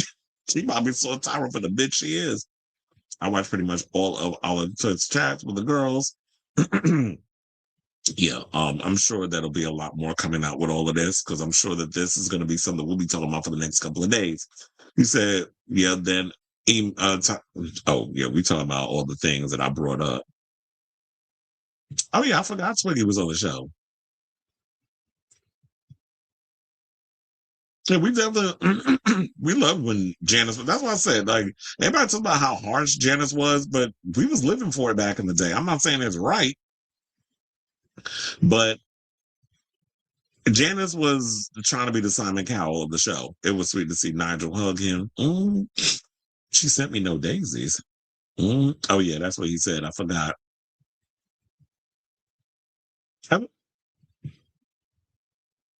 And that's why I would think, like, if I'm friends with you for years, where you've been to my house, I've been to your house, it goes beyond coworker. It's like there's a connection that, like, your mother's been to my house, that we've had parties together, we've done things, we've traveled, like that's beyond, oh, she's just a coworker. Fuck out of here. When people say that shit, I got a side eye, y'all. I see what kind of friend you are, and I would not want to have you as a friend. It's sad for Miss J. He has known Tyra since she was 16, and for her to treat, absolutely, that's what I say. So when people come out and say, oh, she has no obligation to go visit you, like, go find the nearest truck and jump in front of it. Like, how dare you say some craziness like that? They were almost they were almost the only homosexuals on TV back then, especially gays of color. Like, we wasn't even seeing stuff like that. That was a rarity. Like, people don't realize, like, when, unfortunately, at those times, it was just like any little crumb would do. We would just take whatever we could and just, that was the representation. Be it Wilson Cruz on that one season of My So-Called Life, to Noah's Ark, to Mr. and Mrs. J. Like, just any little crumb that we can get of any kind of inclination or representation, we was happy for it. So yeah, Queer Folk was still on, because Queer Folk came on in 2000. Well, 1999, technically December, and then 2000, So so what I'm hearing is that there's lost media out there that allegedly they gotta find them tapes, because I don't know if they ever posted it. But like auditions, all kinds of stuff. They're in the vault somewhere, doing along with your lost interviews of Drag Race Queen. My Drag Race Queens interviews, they got to be somewhere on YouTube, but I just don't remember what it was under. So it's out there somewhere. But I remember they were posted to YouTube. I would ask my friend, because he was the one that uploaded, but he probably didn't remember because it's been so long. It was like season 5 of Drag Race. So, and that's what I was saying. Also, like, reality was a pretty new thing. So it was literally, like they said, a no man's land. People were not aware of what it was. Like, people didn't know what they were doing back then. It was just like fly by the seat. I'm not excusing it, but I'm like, it was a no man's land. You did what you had to do to stay on the air. And reality TV was relatively cheap to produce. So everybody was trying to find a little moment or whatever. Yeah, that too. And I used to love Jerry Springer. They did 2 race swap shoots. Mind you, Tyra cried up and down of how Naomi treated her, only for her to treat the girls, especially the black girls. So now we all side-eyeing all of that victimhood that Tyra was playing. But it was the ultimate shade. And this is where it was like must-see TV. Because I remember a friend of mine, Rodney, used to break it down, and how Tyra would be up in there crying or whatever the case was. And you get that typical soulless British hardened woman. Like, Naomi was looking at her like, I don't have any recollection of all the things you're saying, like, just being very dismissive. And Tyra up in there playing the big, oh, well, you did this to me. And I was like, saying, but that is, so it kind of makes you wonder if, like, all the things you may have experienced in the modeling world with the bullying and all these other things that you didn't really talk about until years later when you were on your talk show, and allegedly the things that Naomi did to you, you was doing to the girls on the show. So you wanted to change the modeling industry, but it didn't really look like that's what you were doing with the show. And these girls signing with Wilhelmina and all this other stuff. Because I remember Adrian's husband at the time, who she was married to, the kid from the Brady Bunch, how he said he went down to the agency, he went in on them because it was like, oh, y'all need to break the contract because this is some BS contract, whatever the case was. She said it was the one time he did something good for her, whatever. I'm like, okay, here she go being shady. But for the most part, it's unfortunate. So I would say, why do I feel Tyra hardly even watched the final edited episodes before airing? Well, she said that she was very hands-on with the editing. Like, even in season 1, she was in the editing bay, and she was, because they didn't have a lot of people working on the show. Well, who knows? Maybe when they got a little budget, she stepped back a little bit. But I don't know. For some reason, I'm not buying that. I do feel like she had a lot of say in what was going on with that show. I don't think she's kind of like certain hosts where they got an executive producer title and then they just show up to say their lines and then don't really engage with the girls.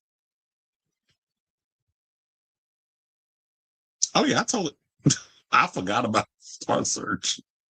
I was like, is that show still on? Oh yeah, that show definitely flopped because nobody cares. And they said they need a better host and production. Felix Arsenio. Oh, well, yeah. I'm no shade. I like Anthony Anderson, but he is not gonna draw me in. Is it finally? Because I gotta watch Night of the Seven Kingdoms. I know the finale is next week. I'm like, damn, the show's over already. So I gotta catch up. I'm behind. Tyra showed absolutely no remorse or accountability, nor does she care. Exactly. That's why I said Adrian Kerman. She about that little shady Instagram post. She don't care. Tyra Banks will never apologize because she's not sorry. But this is why influencers are the new celebrity. They can't handle. They can't relate to demons. One gay influencer said that's why he refuses to live in LA because he knows it's easy to turn. Not easy to turn into. I mean, you could live anywhere quiet as Kevin, become Tyra Banks.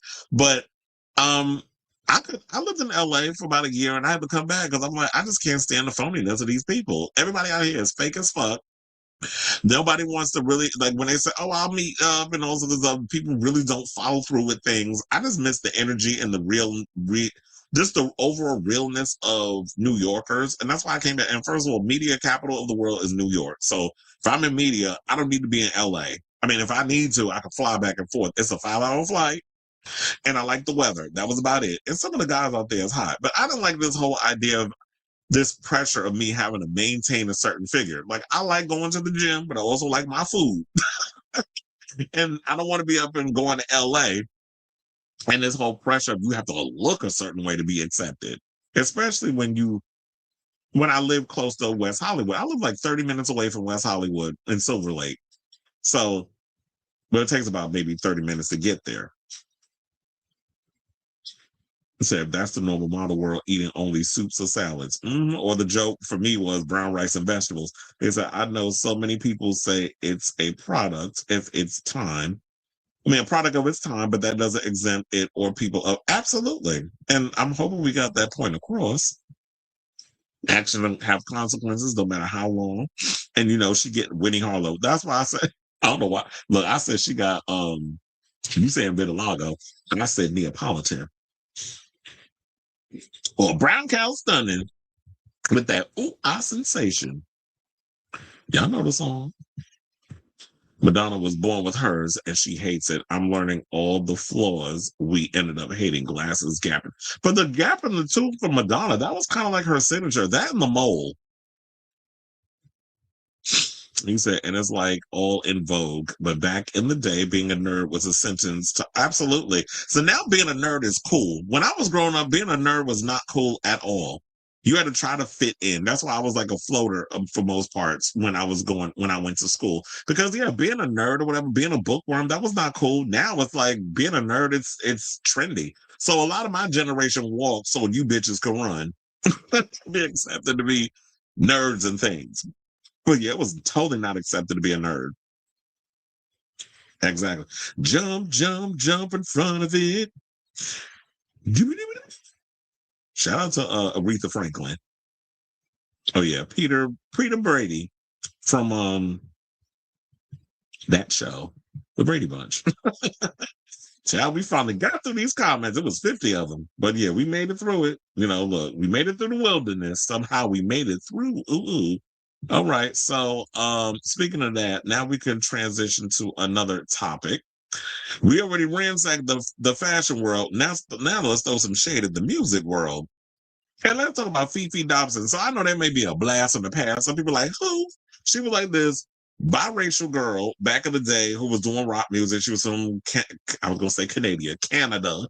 And she was on her way of like becoming this big star. And I love the fact that in the video that I'm about to show you, I'm not going to show you this clip, but I'm going to refer to it, that she got her flowers from the likes of like Willow Smith, who was thanking her for being like, that girl who was alternative and very much like for Black girl. She kind of had like this whole Joan Jett type of vibe that was going for her.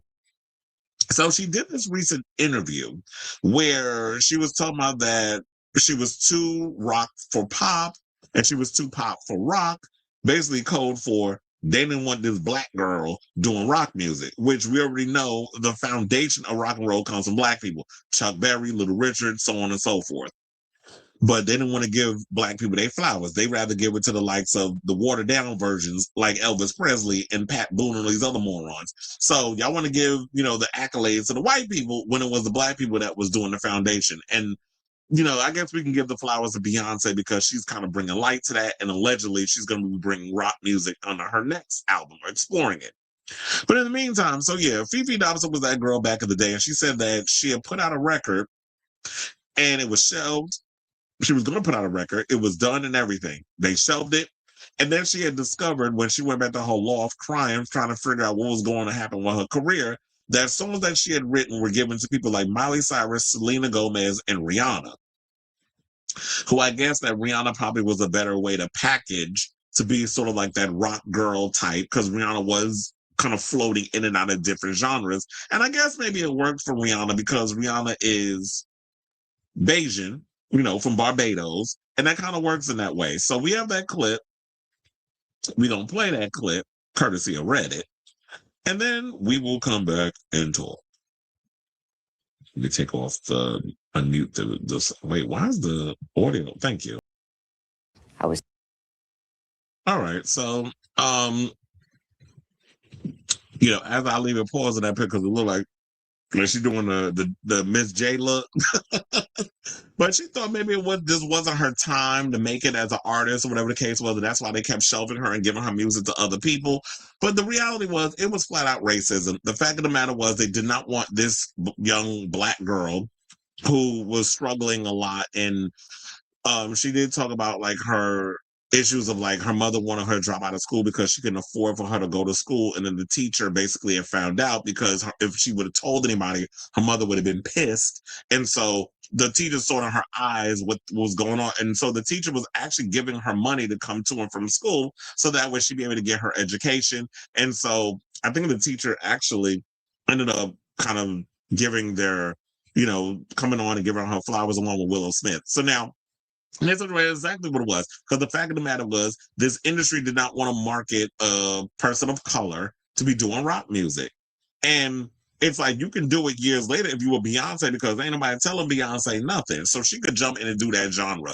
But let somebody start out doing the rock music, it's an issue. So people need to realize that people like what they like. There's different types of artists people like. And I feel like Fefe could definitely thrive in this world today by A, going independent, and B, if she puts herself out there on social media, you move past all the gatekeepers who sit up in here and try to control people's career and tell them that what they think is valid or valuable and what isn't valuable. So shout out to you. It's unfortunate what happened to her. I don't think it's not right, but it's, yet again, this shady industry with their casualties just going in and just treating artists like absolute shit. Now we have some comments where some people said, does she get writer's credit? Another person said it's cause she's Black. Duh. How frustrating and sad because Fefe's music is amazing. I remember I owned her debut album as a child. Her songs hit to this day. Another person said a Black Canadian woman doing rock music is what was confusing for them, but so needed. I grew up in a small farm town and love all types of music. I love when I pull up to the red light and I'm blasting Journey or Nirvana or AC/DC and people are just staring. My daughter loves Fefe. She always related to her because she was a Black girl from Toronto who marched to the beat of her own drum. She really related to that and still does. And I love the alternative girls that happen to be Black and boys because here was the thing. I was one of those kids. Yeah, I grew up in Brooklyn since Hakeem Jeffries, a.k.a. Pac Shakur, loved bringing up Brownsville and stuff when he want to justify his bull crap. So it's like, yeah, I grew up in Brooklyn in the hood. And I was one of those kids out there. I was listening to Biggie and all the other stuff, but I was also listening to rock music. I was up there listening to Soundgarden and Nirvana and Limp Bizkit and 9 Inch Nails and Marilyn Manson and so many of the other artists. I was listening to Stain and Slipknot. Yeah, I can name a bunch more. So I was up there listening to rock music.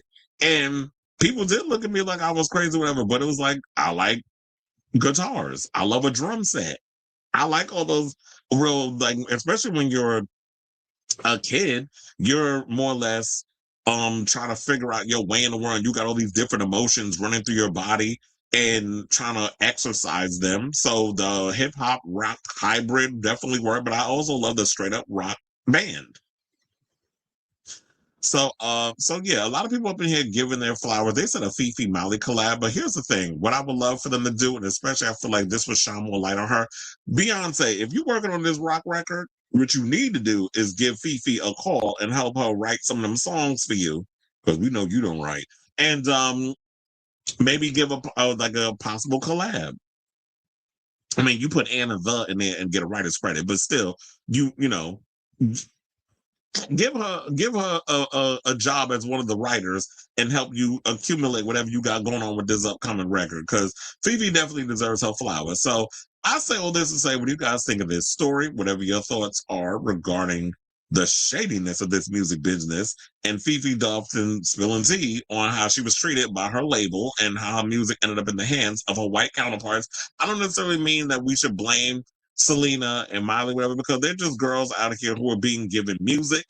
And, you know, if so, they're just doing whatever the record labels tell them to do until you get to that point in your career where you are want to take the bull by the horns and take your own career into your hands, being like, now I want to have more creative control. I don't want people to just give me, I don't want to feel like I'm window shopping for my tracks, which also was something Rihanna was accused of doing before she decided to finally take her career in her own hands and give us Auntie. So let me know what you guys think of this story in the comments down below.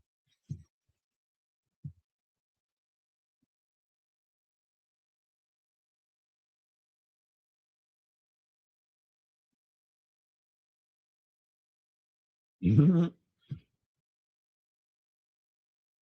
on, wait a minute. I was like, wait.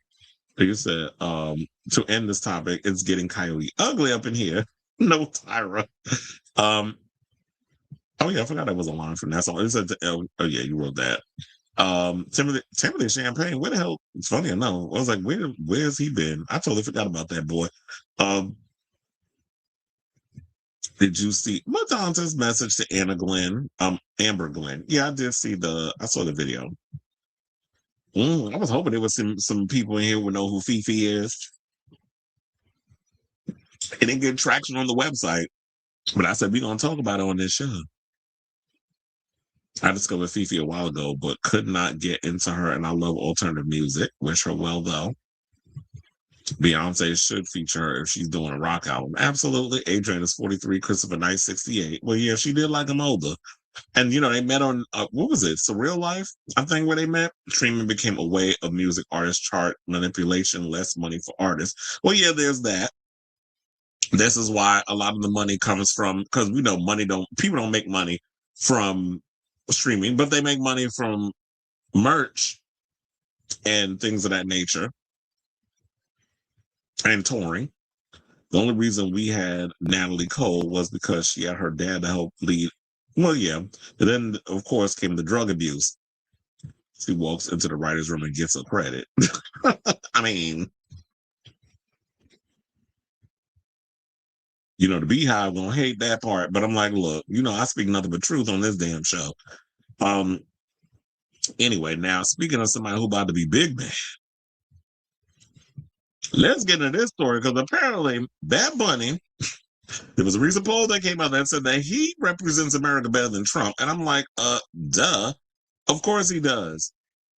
That man, that 1% of oligarch wannabe mother flower does not really represent the American people.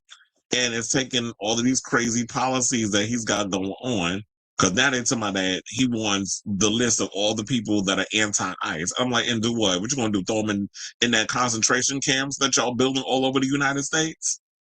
But anyway, let's get into the article. So, a new Yahoo/YouGov poll shows more Americans approve of Bad Bunny than of his recent nemesis in chief, Donald J. Trump, who was watching the Super Bowl halftime special at Mar-a-Lago when you should have been watching the Tapussy event over there on that YouTube channel. So yeah, they said that well, yeah, so the poll basically said that he beat him by a margin of 42% for the Puerto Rican performer versus 39% for the president. More than 1,700 U.S. adults were surveyed for the poll, with a slightly higher percentage of Republicans and conservatives included in the survey than their Democrat/liberal counterparts. Now, on the question, who better represents America, the split between 42% for Bad Bunny versus 39% for Trump had the performer ahead by 3 points and left 20% who answered not sure, making it a closer. Not sure. Have y'all not been paying attention to what the fuck's going on in this country? Or are y'all watching network TV news? And Fox News and CNN and MS Now, that stupid name. Because if y'all not getting the real deal holy feel of what's happening in this country because y'all watching them and getting y'all information from these people, then we are cooked as a nation. So they said there was a similar result when those surveyed were asked whether they approved or disapproved of Bad Bunny as the halftime pick. The yay vote was 44%, while 35% disapproved of the NFL's choice. When asked whether they watched the halftime performance, 47% of respondents said they did, and 53% said they did not. 51% said they watched the Super Bowl overall, suggested that there were 4% of U.S. adults who watched the game itself but tuned out Bad Bunny. And here's the thing. Y'all really think that that was going to destroy this? Like, y'all tuned into the Super Bowl. That's a rating. That goes up. Like, if you tune into the channel, they get collect the ratings regardless if you watch the Bad Bunny performance. Now, when it came to those who did indeed watch Bad Bunny at halftime, the results skewed heavily toward the favorable. Now, on the question, did you like or dislike Bad Bunny's halftime performance? 30% of all Americans surveyed said they liked it, while only 8% said they disliked the halftime show. Another 8% who viewed it neither liked or disliked it. The remaining 53% of those surveyed indicated they had not tuned in. Bad Bunny not performing in English, not a problem for the majority of the 47% of U.S. adults who did watch the halftime show. The polls show that 31% of those who watched approved of him performing entirely in Spanish, while only 11% disapproved. One of them must have been Jill Zarin. Another 5% weren't sure one way or the other. Again, the question was not asked of the 53% who didn't tune in. Y'all be confusing with these polls. Now, Bad Bunny's final burst of messaging got a high approval rating from viewers. Those polled were asked what they thought of the artist ending his performance by saying "God bless America" while naming all the countries in North, South, and Central America, backed by a billboard that read, "The only thing more powerful than hate is love." This was asked of all respondents, halftime viewers and non-viewers alike, and a whopping 60% approved of the message, while only 16% they disapproved. 24% were unsure. As for who was surveyed, there were more Republicans than Democrats participating in the poll. Respondents identified as 33% Republican, 31% Democrat, and 28% Independent. By ideology, 33% identified as conservative, 28% as liberal, and 31% as moderate. Where are the progressives? Racially, whites dominate. Of course they did. Whites dominated the sample at 63%, followed by Hispanics at 16%. Yeah, I stole that from Funky Dineva because he be calling them Hispanics. And blacks at 13%. The polarizing response of the Super Bowl halftime show was heightened by the president, signaling his strong distaste of Bad Bunny, blah, blah, blah, so on and so forth. But whatever. I was like, okay, it don't matter. The show was over. And whether you liked it or not, the numbers say otherwise. People liked it. Now, did it beat Kendrick's performance, as we found out later on? No, but it was just as impactful. And I feel like at the end of the day, this should be a no-brainer that Benito is a true representation of the American dream. You know, a person who came from nothing, believed in his talent, pulled himself up by his bootstraps, and by working hard and keeping his focus on his goal, ended up becoming one of the biggest Latin rap performers in the world. And in regards to Trump, he's a spoiled, self-centered, egomaniacal Nepo baby who never worked for what he has and believe because he's white and male, even though that whatever color he's using for that skin says otherwise, you know, he feels like the world's supposed to bow at his feet. Trump represents the fear of white fragility, erasure in America, which, you know, is one of the reasons why I feel like a lot of people voted for him. There's many reasons, but overall, I feel like it's one of the reasons. And one of the things that pissed me off, because I've noticed a lot of black pundits who I feel like is being spoon-fed under, you know, some of these Democratic people that be feeding them money to be spewing a bunch of bullshit and like central Democratic ideologies on YouTube. The thing that pissed me off, because I was noticing people's going in on Rosie Perez over comments on why she feels that Kamala Harris didn't win. And it's just like, with her opinion on it, well, tell us who you voted for, but I'll tell us who you voted for. So any kind of criticism about the Democratic Party automatically voted for Trump. We're not allowed to criticize. This is why I said red and blue MAGA, same shit. Hakeem Jeffries is definitely blue MAGA. Chuck Schumer is definitely blue MAGA. Blue MAGA is also Kamala Harris, as well as the last president, Biden. That's all blue MAGA. Clinton, Obama, all of them in that whole central Democratic thing. So I just feel like it's just ridiculous that y'all just kind of paint it as like, well, oh, and we just celebrated Latinos because of Bad Bunny just before. I'm like, that's what y'all resorting this shit to? Instead of really looking at the fact that why did the Democrats lose and what could we do to actually win the House and the Senate and the midterms, all this other stuff, and then eventually take back all of that stuff and do a full sweep in 2028. Which you already know this administration is currently trying to pull all kinds of things in place where they want to make it hard for people. You got to find your birth certificate, and apparently they want to bring all that into play to make it harder for people to go out and vote, so they can continue to steal elections or try to win. They got to lie, cheat, steal, do all these things. And this is what we should be paying attention to. And also dismantling the corporate sides of both parties and get more progressive voices in there, which is why I know people are going to get mad, but because Miss Thing has been out here trying to, that's been taking corporate PAC money from APAC, and shilling for Israel. I don't want Jasmine Crockett to get Texas. I'm all for James Talarico now. And this is me doing my research. And the fact of the matter was, with all this mess going on recently where y'all prevented, what was it, Stephen Colbert from airing his thing and CBS pulling that mess over there, y'all just put more eyes on that man. And now got more people interested. But you know, they're all dumb. They never look at the bigger picture. They just look at what's in front of them and just panic. Because they only know emotion. They only know anger and panicking and deflecting. So that's three. So what people need to realize that, look, regarding the fake outrage over this whole halftime situation, is that the current regime in power wants us to keep fighting amongst ourselves so that way they can continue to rob and pillage all of America's and other worldly resources. So we just need to keep our eye on the prize, realize that we got more in common with each other than we don't, and really look at the enemy from within, which is the oligarchs and these corrupt politicians, and get them out and start demanding that we get Medicare for all, a living wage, food not being so damn expensive and a lot more healthier, because people are putting all kinds of crazy shit in their bodies, and demand that we just, as human beings, we deserve more, and we deserve to not just be out here working like slaves until we drop dead.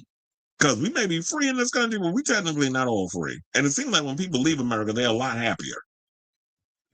So I say at this point, what do you guys think of this story? Whatever your thoughts are, let me know in the comments down below. Wait, somebody said, hold on. Somebody said YouTube is down? Well, shit, my stuff is still on. I'm currently live streaming, so hopefully I'm not having an issue.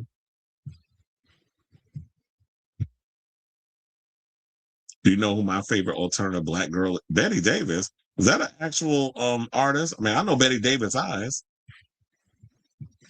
Remember when that Chad wife wannabe ex-lesbian did Betty Davis Eyes? I'm like, girl, what's her name? JoJo Siwa? Nuh-uh. YouTube better come back. It looks like the YouTube is still working.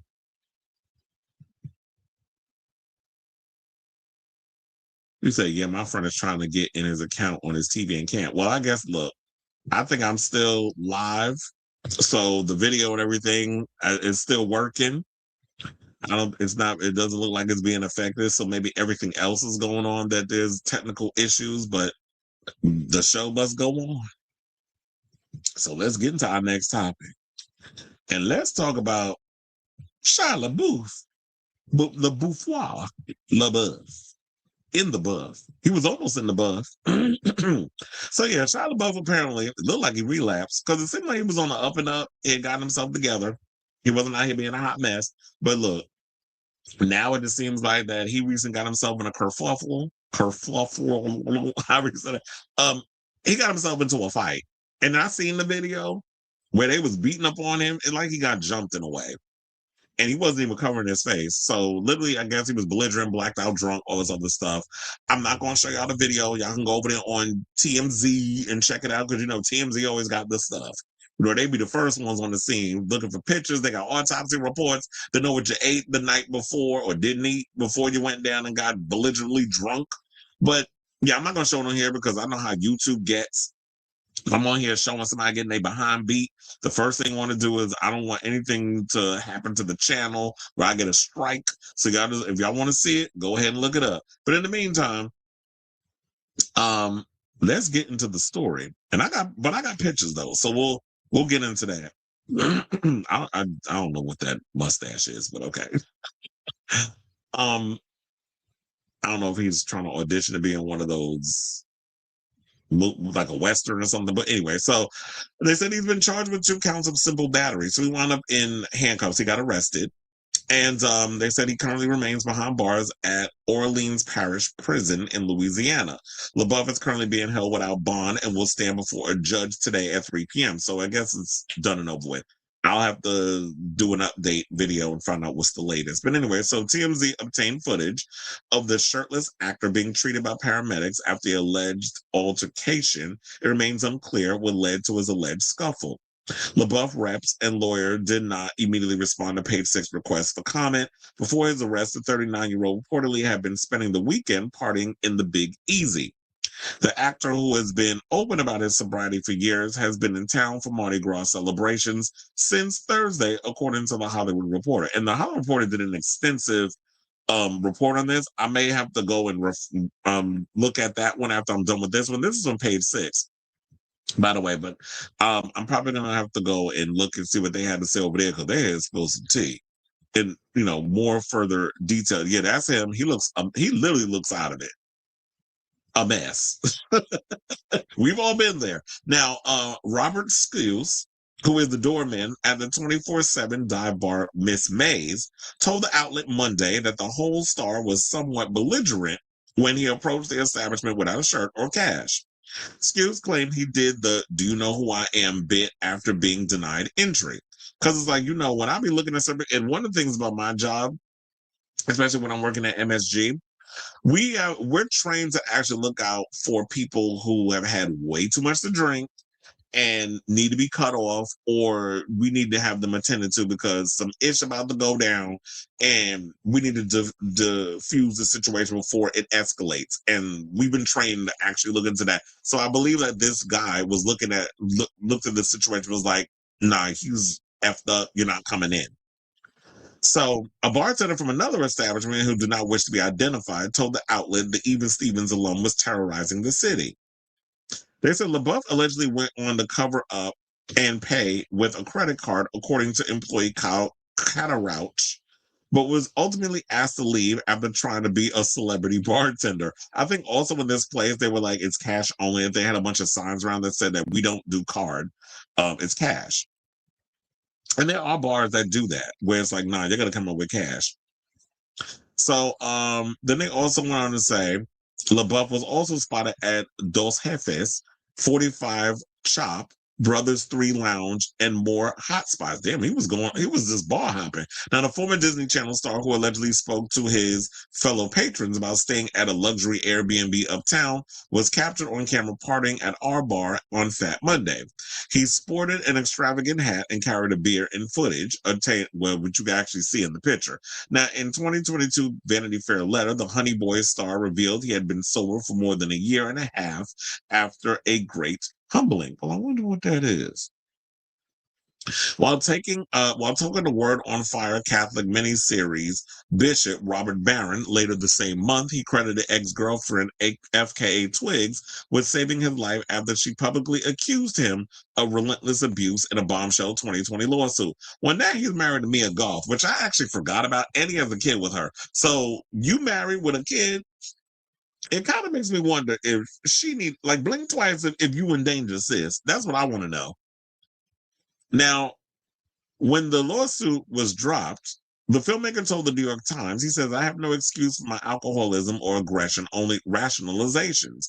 I'm committed to doing what I need to do to recover, and I will forever be sorry to the people that I may have harmed along the way. Which goes to show that whenever he gets drunk, because one person said that, in the beginning, I think another witness said that, yeah, he wasn't that bad, but that's probably because he had probably had maybe a beer or two. But then when y'all know y'all mix drinks, sometimes some other personality comes out. And I know I've been there because there was once upon a time, I'm not a drinker, like somebody who drinks all the time, but I'm a binge drinker. And one of the things is if I'm out partying with people, I'm just throwing it back. But what you have to learn to do, and what I've learned over the years, and that's when I had my little blackout moment, and I humbled myself with that.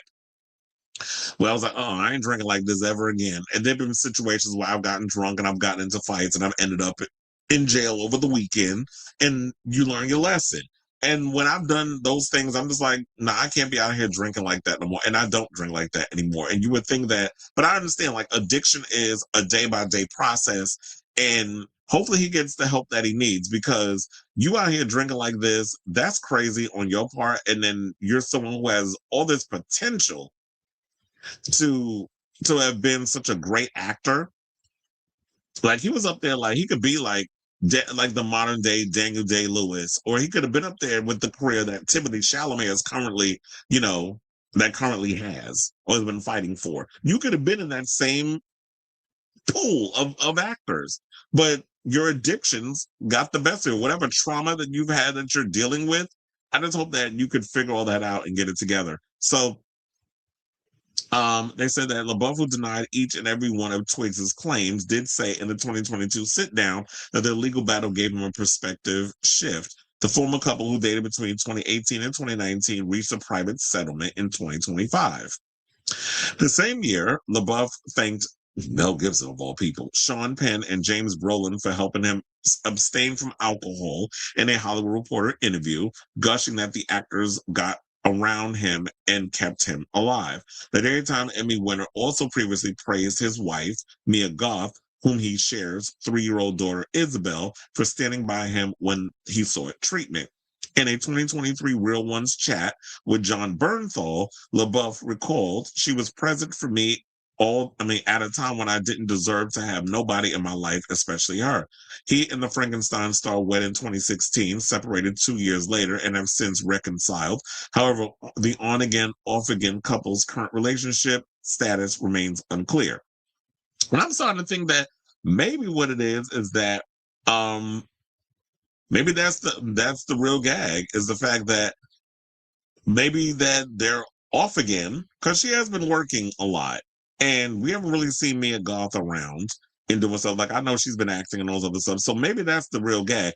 The fact that she's been out doing stuff and working, and quiet as it's kept, she ain't really been out here working.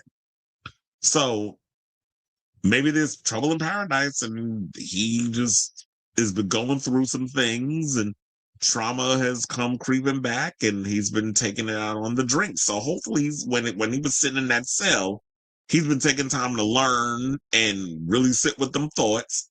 And now you got to get back into getting on the sober train again.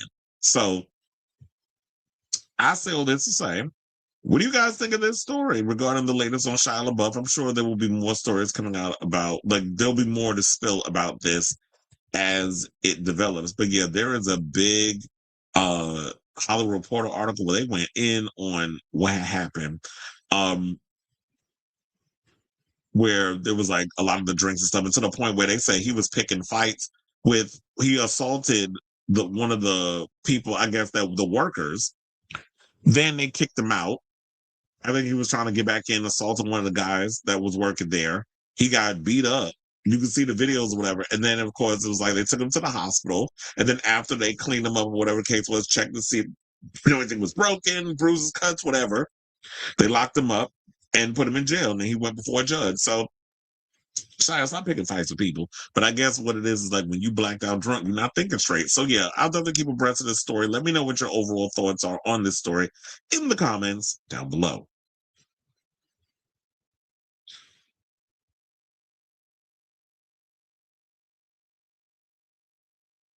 He said, "It feels surreal to still be able to watch you when you can't do anything else on the app." I was like, yeah, don't clock out, because then you might be able to not get back into your YouTube channel. You might not want to know this, but guess who Drake Vaughn is the kill? Not Jeffree Star, child. And Drake Vaughn got a big one. But that's who you sleeping with, that old nasty racist. He said, haven't heard about Shia for a while. Not Geminis. Well, I mean, I guess that's that might be a sign because they say Geminis is bipolar, so that could be it. He said, last night I was watching concert videos of Whitney performing in Brisbane. Truly heartbreaking. I can't. What it must have been like watching an idol deteriorate in front of you. It makes me so sad. Mm-hmm. Yeah, sometimes I get in that mood where I'll be on YouTube and I just be sitting there watching concert videos.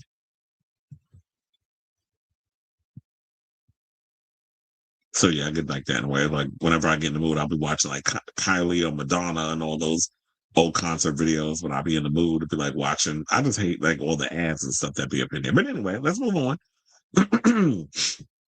And let's talk about Whoopi Goldberg, who addressed being in the Epstein files over there on The View today. First of all, they had Savannah Chrisley on the show. I'm like, y'all that thirsty for ratings? Like, y'all can't find no real conservative voices instead of giving clowns like her a platform, and her parents are a bunch of damn white-collar criminals. So y'all can't be up here and talk about how much Trump is a damn criminal when you invite the children of one on your damn show. But I digress. So she's strongly defending herself after her name was revealed to be in the Jeffrey Epstein files.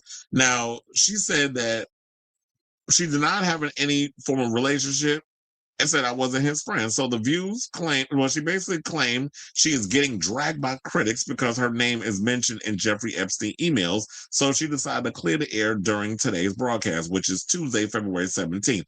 And so I do have the clip, which I found over there on Twitter. And it's funny how, like, she's saying critics. No, you mean conservative critics. So those at Fox News and News Now and all these other conservative sites, they're going to automatically try to do a lot of deflection so that way they could justify, I guess, Trump's name being mentioned in the Epstein files over 1 million times. So I almost forgot like how to bring up videos.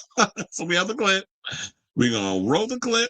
And then we will come back and talk. Please hold. Now, in the name of transparency, can you put up my name is in the files? Yes.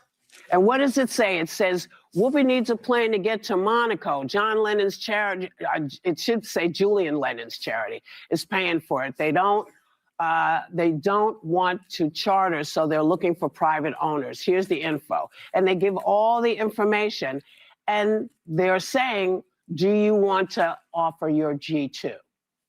And it looks like they said no thanks. Yeah. So in other words, anybody can be on this list. Well, this is my point, because I'm telling you, when I tell you people are trying to turn me into, I wasn't his girlfriend. I wasn't his friend. You were too old for him. I was not only too old, but it was at a time, where this is just not, you used to have facts before you said stuff. But Trump is on the list 38,000 times. Well, I can't speak to him, but I'm speaking about me because I'm getting dragged.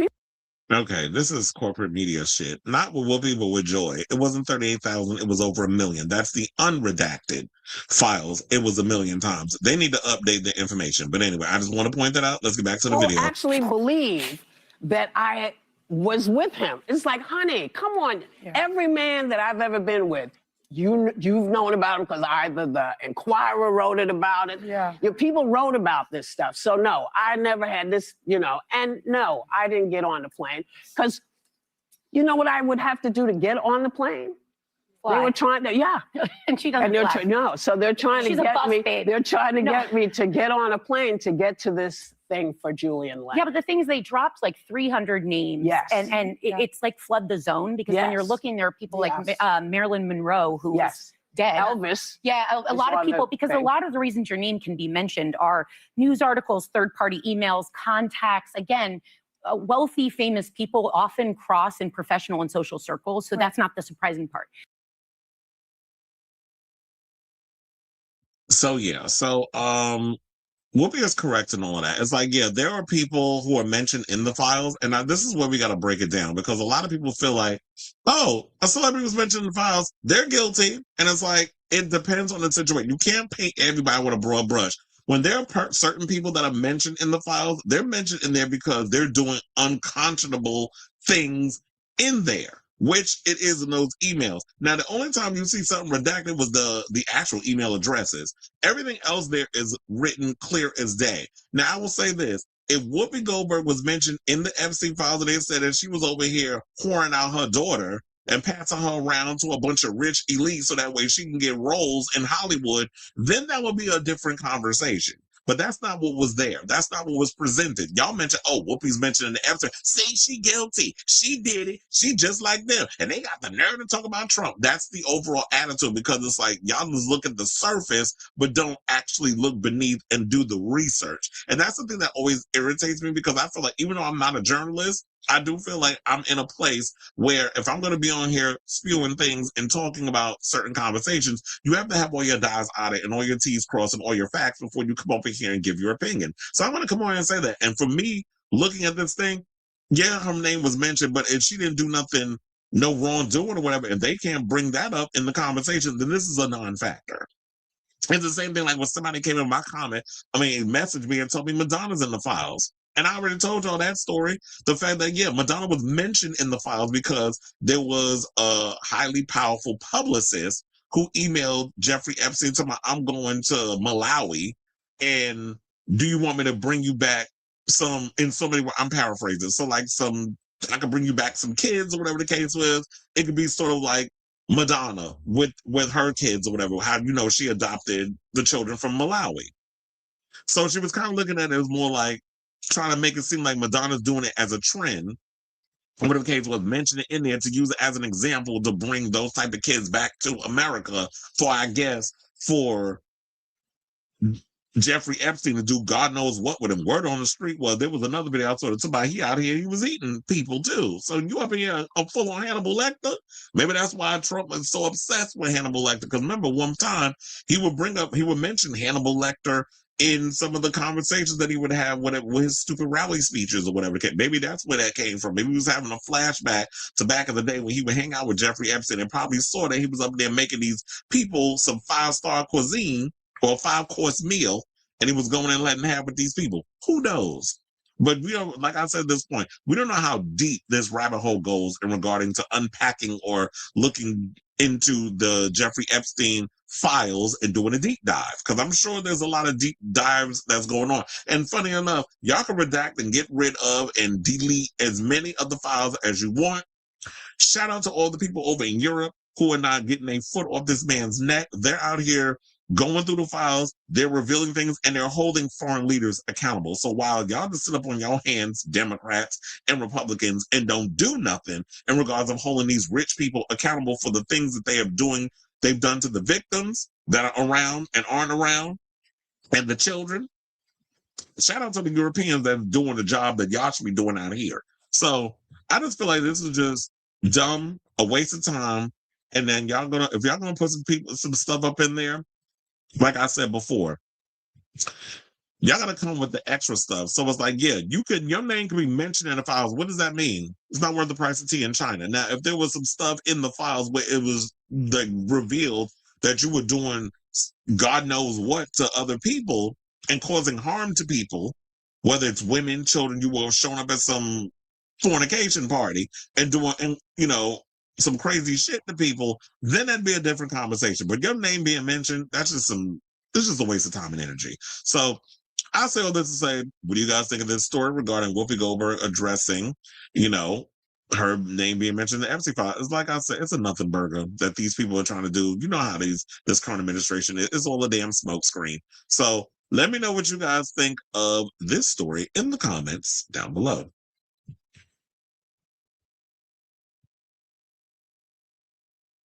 Savannah sounded so dumb. You could have brought Elizabeth.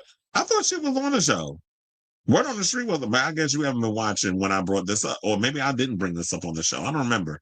But Elizabeth Hasselbeck's supposed to be coming on as a guest. I don't know if she came. I don't know. Did they do a show yesterday? I don't remember. But I've heard that, yeah, while Alyssa's on maternity leave, Elizabeth, they said Elizabeth, this broad, and Abby Huntsman are supposed to be coming on the show while she's on maternity leave. So I don't know if they're doing like this. Savannah stays on for a week, and the next week Elizabeth comes on. The following week Abby Huntsman comes on. I don't know if that's how they're doing it. But then maybe that would be smart. Just give them like 4 or 5 days to come on. Let them sit there. Then the week later, you bring on the next girl. So yeah, Elizabeth is coming back, in case you didn't know. I saw a video on Instagram where a little kid kept screaming, "I'm just a kid," and someone was saying, "Make it grow," and the kid was shrieking in terror. Make what grow? Speaking of which, did y'all hear that story about that little boy that there was this pastor, last name McNutt? I'm like, first of all, your name McNutt, you were already guilty. That had basically was shaming his child for coming out and saying that he was SA'd by him. The man went to jail and everything. The mother, who basically looked like the black woman from Get Out. Oh no. Remember the black girl from Get Out? That's what his mother looked like. Just somebody that, gets in that whole sense of a piece of man is better than no man at all. That's what it was kind of giving her. Like, she just settled for any man as long as he give her a little attention. And sidebar, that's how a lot of these kids end up SA'd, because a lot of them see these single mothers out there don't have no man looking at y'all, giving y'all a second glance. And a lot of y'all will look the other way while he's up in there diddling with your child in between their legs and in their butt, as Funky Dineva would say. And they doing that while pretending they loving up on you, but trying to get to your children. We've heard this story happen many times. A lot of the abuse happens in the household from someone that is very familiar with who the kid knows. And was basically, the kid was uncomfortable, hands in his lap, looking away or whatever, like just completely made to feel like he was a liar. And it was just pissed me off watching that video. Now this pastor up in there made this kid. I was like, where would he come up with that? Like, no kid would just all of a sudden make up that they were abused by somebody. No, nobody just pulls that out of their behind. That's something that happened. And good on him that he spoke up. And I hope that wherever that kid is from, because I don't know where he's from, but I just hope that that people will be looking out for that kid. And hopefully it won't happen again. Because you had him do a whole full-fledged apology. But anyway, I need to get up off that heavy stuff. Let's get into some more news. We got a lot of tea to spill. Oh, you're saying it was on the Epstein page. They don't care. It said they keep trying to say Madonna's. Yeah, that's somebody that that follows me that says that Madonna's in the Epstein. I'm like, okay, ciao, bye. You don't have no evidence in the matter. Get off my line with that mess. All right, y'all. So now let's get into some alleged homosexual news.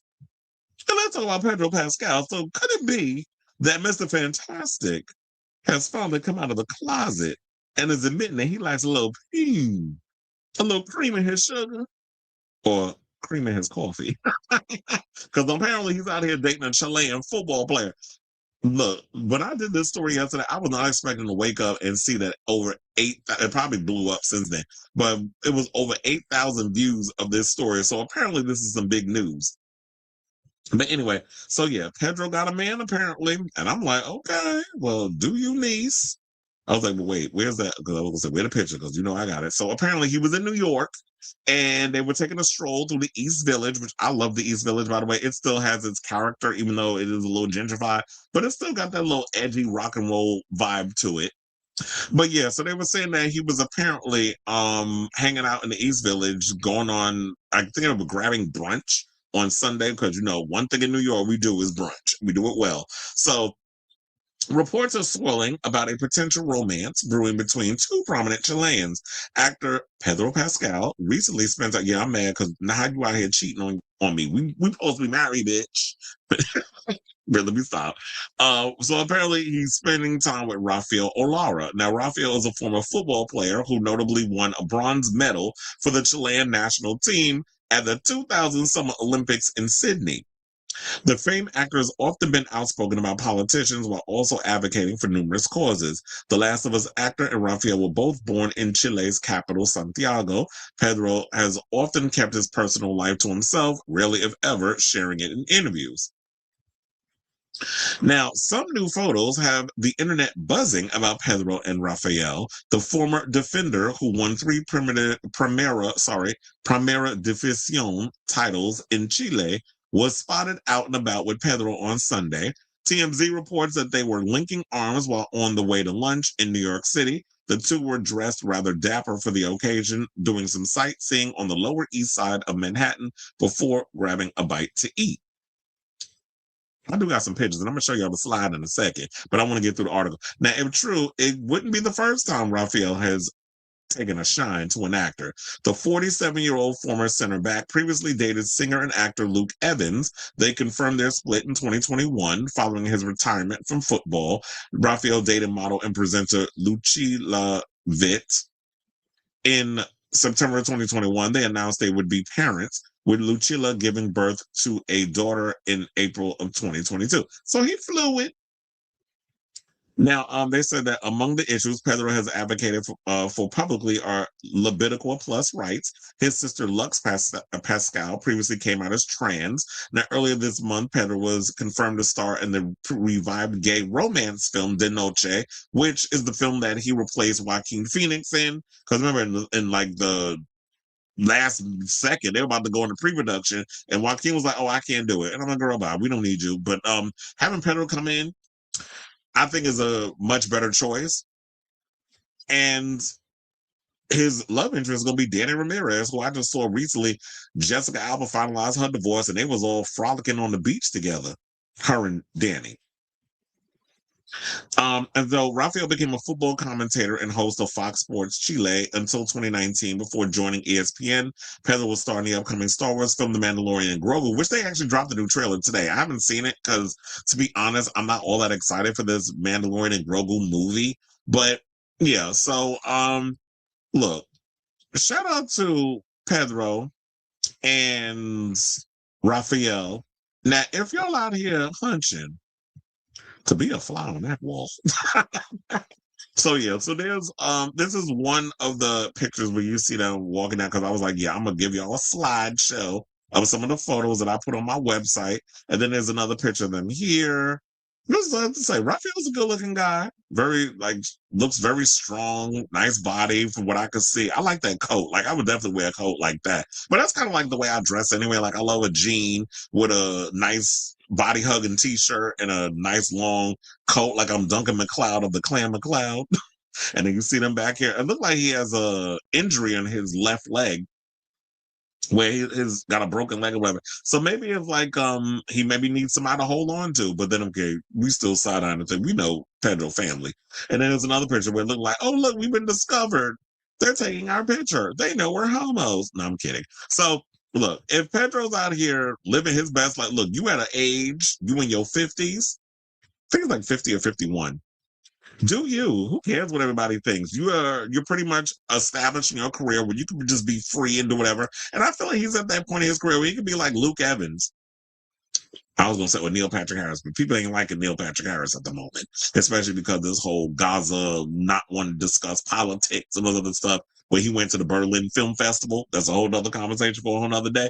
But I feel like Pedro was established at the point in his career where he could just still have his relationships, but also people won't be bothered if he plays a gay or straight role, because at this point he's proven that he could play those roles but no problem. And also, y'all will be surprised how many people in this industry that y'all look at that are leading men really be sleeping with people of my gender. So shout out to you, Pedro. If this is a relationship, I feel like you deserve some happiness in your life, because you've just been go with the career and all that good stuff. So I say all this to say, what do you guys think of this story? There's rumors going around that Pedro got himself a man like Shantae at home, and he out here just doing him. So whatever your thoughts are, let me know in the comments down below.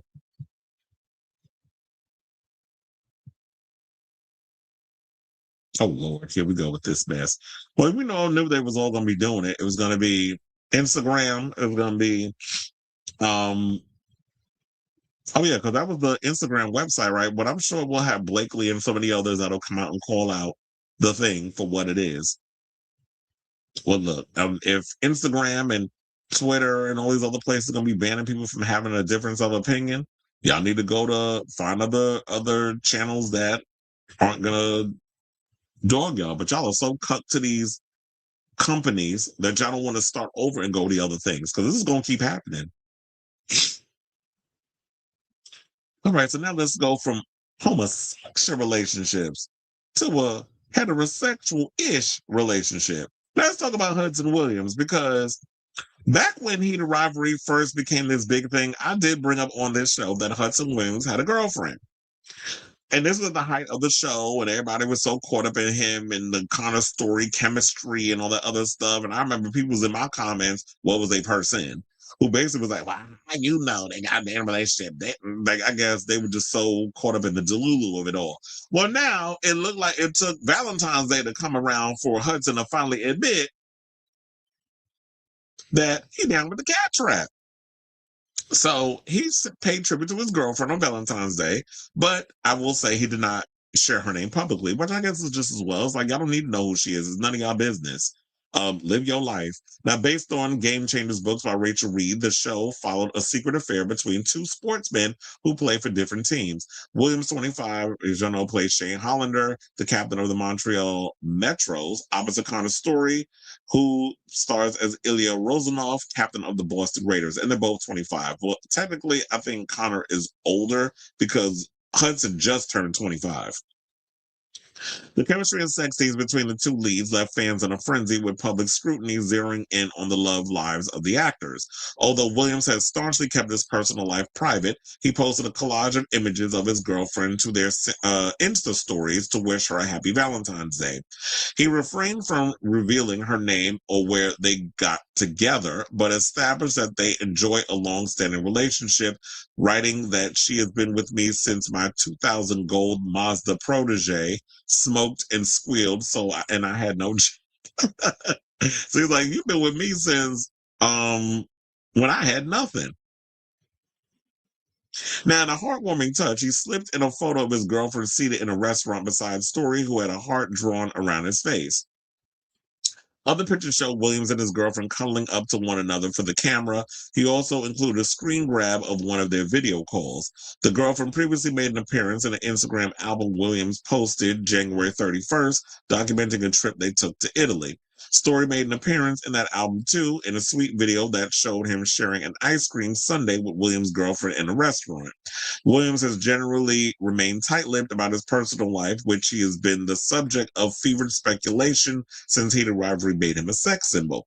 In December, a rumor surfaced that Williams was clandestinely dating a female tattoo artist who had given him and Story their matching ink of the phrase "sex sells" in a viral clip of the Du podcast, because they spell it D-U-X. So I can't say do you. From the gossip page, De Moi. Now, the video in which the acting on Heat of Rivalry was also sharply criticized came in from a deluge of backlash and was ultimately deleted, but not before Williams commented, "You know what? I've grown quite unfond of you, De Moi." The video in which the acting on Heat of Rivalry was also, I was like, oh yeah, I read that already. So now it said, meanwhile, Story has found himself trailed by dating rumors with his bisexual Heat of Rivalry co-star François Arnaud, a French-Canadian actor who plays Scott Hunter, a captain of yet another hockey team, the New York Admirals. However, the Daily Mail exclusively reported last month that Arnaud was glimpsed getting handsy at a Golden Globes after party with Heat of Rivalry actor Robbie GK, who played barista Kip Grady. So you're just getting around with all your cast members, apparently. Now, Williams and Story both maintain that their close bond is strictly platonic, in spite of the enthusiasm of online fans hoping for them to become an item. And it's like, y'all just need to realize that, you know what, at the end of the day, and I've said this so many times until I can't say it no more, they're co-workers. They have great chemistry, hence why they were hired to be sort of like these forbidden lovers on the show. And that's what it is. And they've been able to create such a strong bond for each other. And Connor is not willing to cross a line and disrespect Hudson's relationship with his real life girlfriend just because y'all can't distinguish fantasy from reality in a TV show. So shout out to you, Hudson. I'm glad you're out here living your best life. And, you know, you got yourself a girlfriend now, regardless of Connor. Connor, do you too. But it seemed like François getting around, Chad. Now, speaking of François, let's get into her. Because apparently she just did an interview with what's the podcast? The Shut Up Evan podcast, where he basically opened up about being almost getting the part in auditioning for 50 Shades of Grey and not getting it. So yeah, he's been around for a long time. A lot of people don't know this about François. He's been acting for a minute. This is like his big breakout role, but he's been in it for a while. I think he's been acting for almost 20 years. So François, who played Scott Hunter on the Crave Canada HBO Max series / HBO Max series Heated Rivalry, revealed during a new interview that he tested for 50 Shades of Grey. After not getting cast, Arnaud was crushed and even questioned his overall career as an actor. Saying, quote, "There were moments where I thought that something approaching this level of attention or scrutiny was going to happen." This is what he told Evan Ross Katz on Shut Up Evan podcast. "I tested for 50 Shades of Grey, for instance, and I was like, oh, am I ready to start my life away in a sense?" Arnaud explained he was incredibly fearful of that happening because it's not really what he wanted. What he did want were the opportunities that would come with a job like that, and then being able to choose my projects. And I think that's why he didn't get the part, because, you know, when you put something like that in the universe, that is like, oh, I try out for this part, and you start second guessing and thinking like, I don't want all the stuff that comes with that, like the big celebrity fame, like you would get from like Twilight and all that other stuff, where these big fandom based projects come your way and then everybody's in your business, which is kind of sort of what he's getting now. So he wasn't ready for it with 50 Shades of Grey, but he's getting it now from Heated Rivalry. But it's like, in a way, it's on his own terms. But at the end of the day, it was always going to be inevitable in regards of just dealing with the scrutiny and the people that always want to assert themselves and try to control what's going on in your personal life when you're just an actor in a show. So he didn't say what part he was going for, but clearly, if you're looking at him, he does give off Christian Grey vibes. And the part eventually went to Jamie Dornan. Which, whatever happened to him? I remember at one point he was roommate. If I'm not mistaken, I think he was roommates with Charlie Cox, who plays Daredevil in the show. So he also went on and said, "I don't think I would have been ready for that. I'm thankful that it didn't happen to me.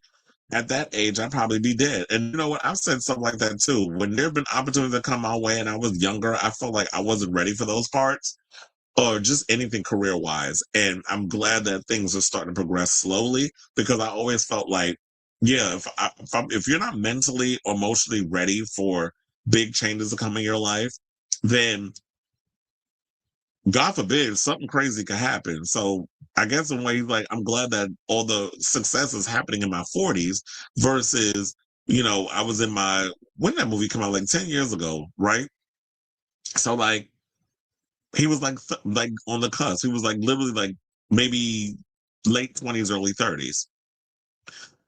So they said in many ways, Arnaud reasoned that this is why he feels so protective over his Heated Rivalry co-stars, Connor Story, Robbie GK, and Hudson Williams, saying, "I always valued normalcy in real life and real relationships. When you're talking about the other three, there's a part of me that is a bit worried." Arnaud concluded, "I don't think I would have been ready for that. In a way, I'm thankful that it didn't happen to me. At that age, I'd probably be dead." So I wanted to say the whole thing because I do agree with him on that. It's like when you're that young, how do you deal with all that fame and scrutiny in your 20s? I don't know if I would do that, because just like him, I was like, damn, we got a lot in common, because I definitely feel like that. It's like, I like being a performer. I like being on camera. I like all the things that comes with being an artist and all the other stuff.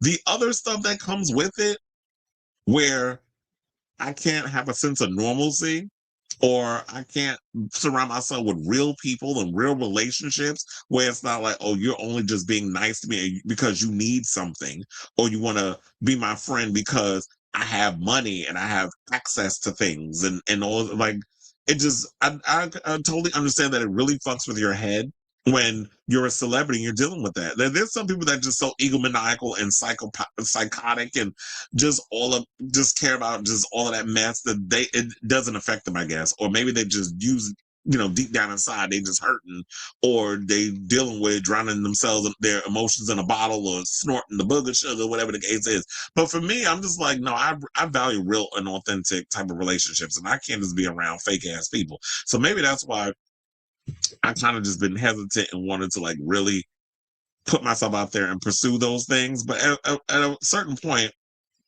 I feel like at this point in my life, I'm able to handle a lot of the things because I'm more mature and I'm older and I'm wiser and I'm aware of a lot of the different mistakes because I watched other people and other people have mentored me to look out for certain things. So I'm glad that things are happening the way they're happening now. And I could totally see why François feels the way he does. So we relate. I can relate to you on that level.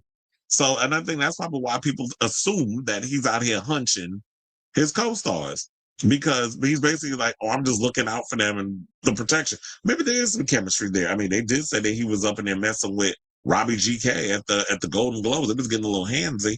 But I say all this to say, what do you guys think of this story regarding what François had to say on, you know, what's going on with him and all these other things. So whatever your thoughts are, let me know in the comments down below.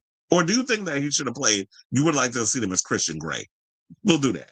And all the other stuff. Let me know in the comments down below. Again.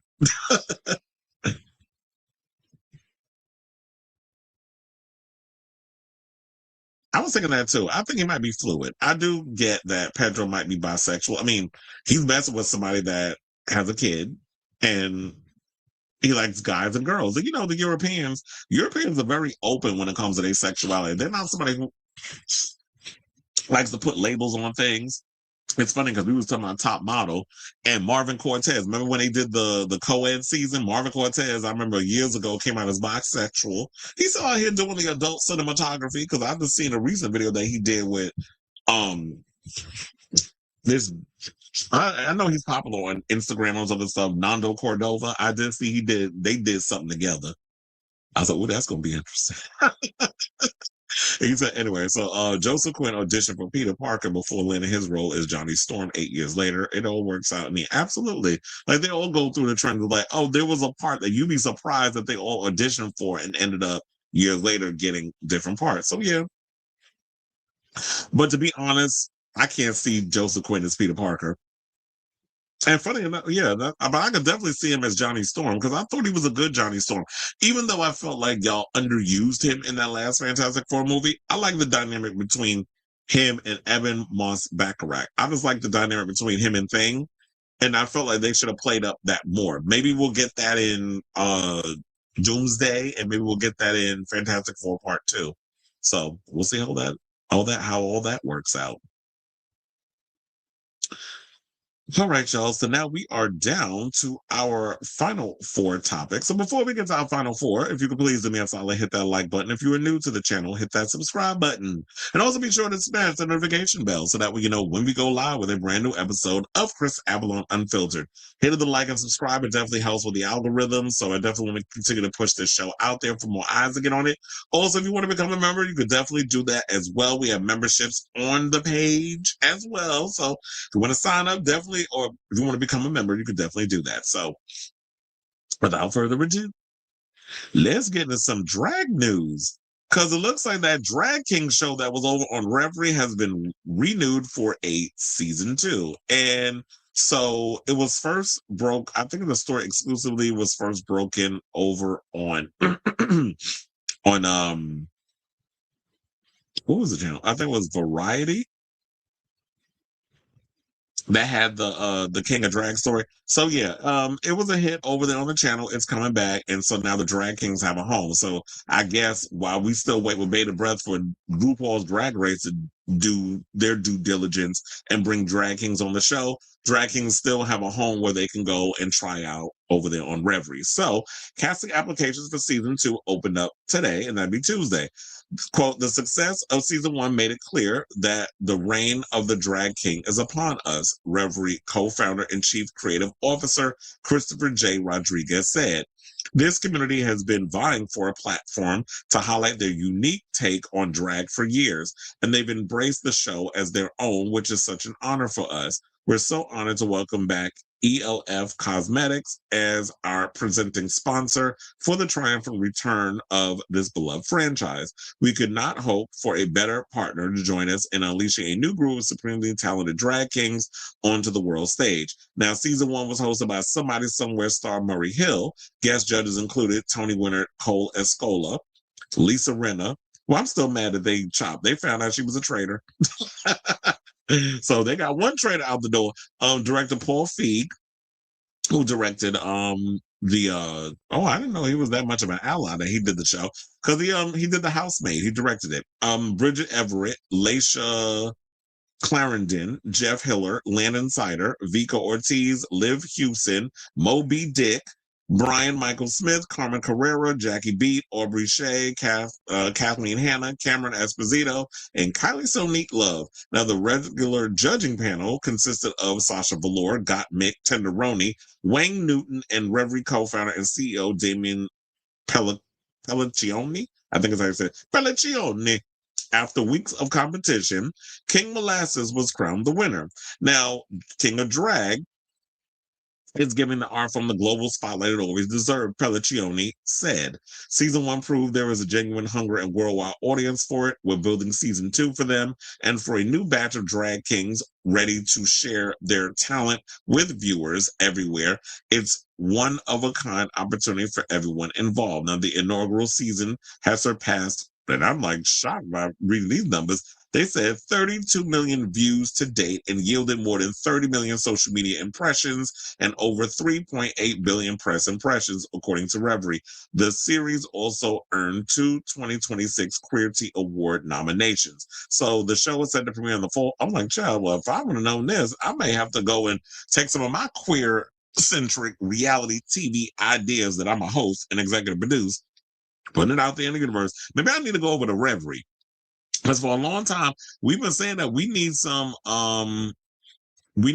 new content that has, that's queer based, that needs that representation over there on, out there in the world. And it shouldn't just be Drag Race being the sole representation of the art of drag on TV. So I know a lot of people out here complaining that we don't have enough drag kings or AFAB queens, whatever you want to call it, on these shows. Yes, Dragula does give representation of drag kings. We did see that there was a drag king moment on the last season of Canada's Drag Race. They did dabble in that, but a lot of people feel like there's a bigger platform if you put it on RuPaul's Drag Race. RuPaul's Drag Race is what it is. That show is the format of how they want to do it. They could do that over there, but that's why we need to fight for more representation instead of just putting all the eggs in one basket and not be the Drag Race basket. So shout out to y'all over there. If y'all looking to audition, definitely, or for casting applications, basically go to Revry, REVRY.TV. That is REVRY.TV. So any drag kings out there, there's your moment. And there's your one shot to make it happen. So I say all this to say, what do you guys think of this story? Are you looking forward to this new season? Did you see the first season? What did you think? So whatever your thoughts are, let me know in the comments down below.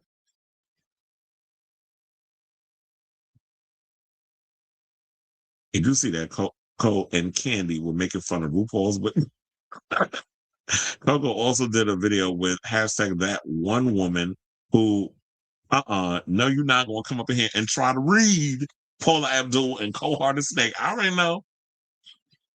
I posted a video on my Facebook page where they were pointing to their mouth and doing the iconic lip sync that Coco Montrese did on her season of Drag Race to Cold Hearted. So yeah, but no, I didn't see the video regarding Coco and Candy. But I have to say, I'll save some of my other stuff that I want to say about the Drag Race stuff when I get to these other topics. So speaking of Drag Race, let's get into some Drag Race Queen news, one of them. And let's talk about Eureka O'Hara. So Eureka O'Hara, I guess, I don't know if she made an announcement because of how people found out, or maybe they saw her name on a flyer and decided to drag her. I don't know how it all started, but apparently Eureka has pulled out of performing in Tel Aviv because she was called out online by pro-Palestinian supporters and fellow RuPaul Drag Race Season 18 queen Discord Adams. So she addressed the criticism and apologized for her actions in a video posted to her IG on February 15th. And so I have the clip. We're going to go to the clip. Hold on. Courtesy of Twitter. And we are going to come back and talk. Please hold. Hello, everyone. It's Eureka here. So I just got up, a little bit ago, and I have seen what everyone's been saying about my appearance in Tel Aviv. And I took a moment to educate myself and then reflect on the reasons why I was going to go. And I was convinced that I would be showing up for queer communities that don't have a say in their political climate. And as someone living in America, I was like, oh my God, I get it. I should do it. But what I decided is it's not worth what it represents me going there. So I'm canceling the gig. I'm also going to be no longer working with the manager that I was working with, that this was discussed with, because I just want to work with people that understand my morals and ideals. I'm sorry that this has affected anyone negatively, and I appreciate the feedback. I hope that Discord, you can share this as well as you did your post. I understand where you're coming from, and I just love you all, and free Palestine. So free Palestine. So yeah, so this is the post that I guess that she's referring to as well. So she said, I'll just stand on all 10 toes when I say free Palestine. At Discord Adams, I understand your post. If you want to share this too, that would be appreciated. A special thank you to the people that messaged me to discuss this and help me understand what was going on. Yes, I'm struggling as a trans woman, trying to rebuild my life financially and work on my transitional surgeries, but I would never accept money in this way. Please share. I hope this makes us all contribute to a conversation and educate ourselves more like I had to do today.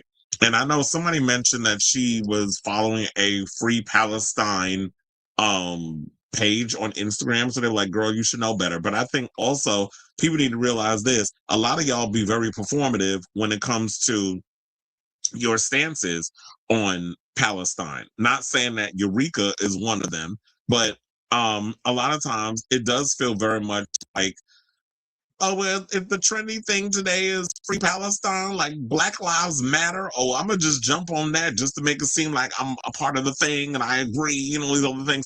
But I feel like in general, I do like the idea that people are taking the time to really, if somebody is not really familiar with what's going on, because yeah, a lot of people aren't as familiar with what's going on in the world, and particularly Gaza or whatever the case is, like I would be. Like I'm very much heavily into the politics, as y'all know.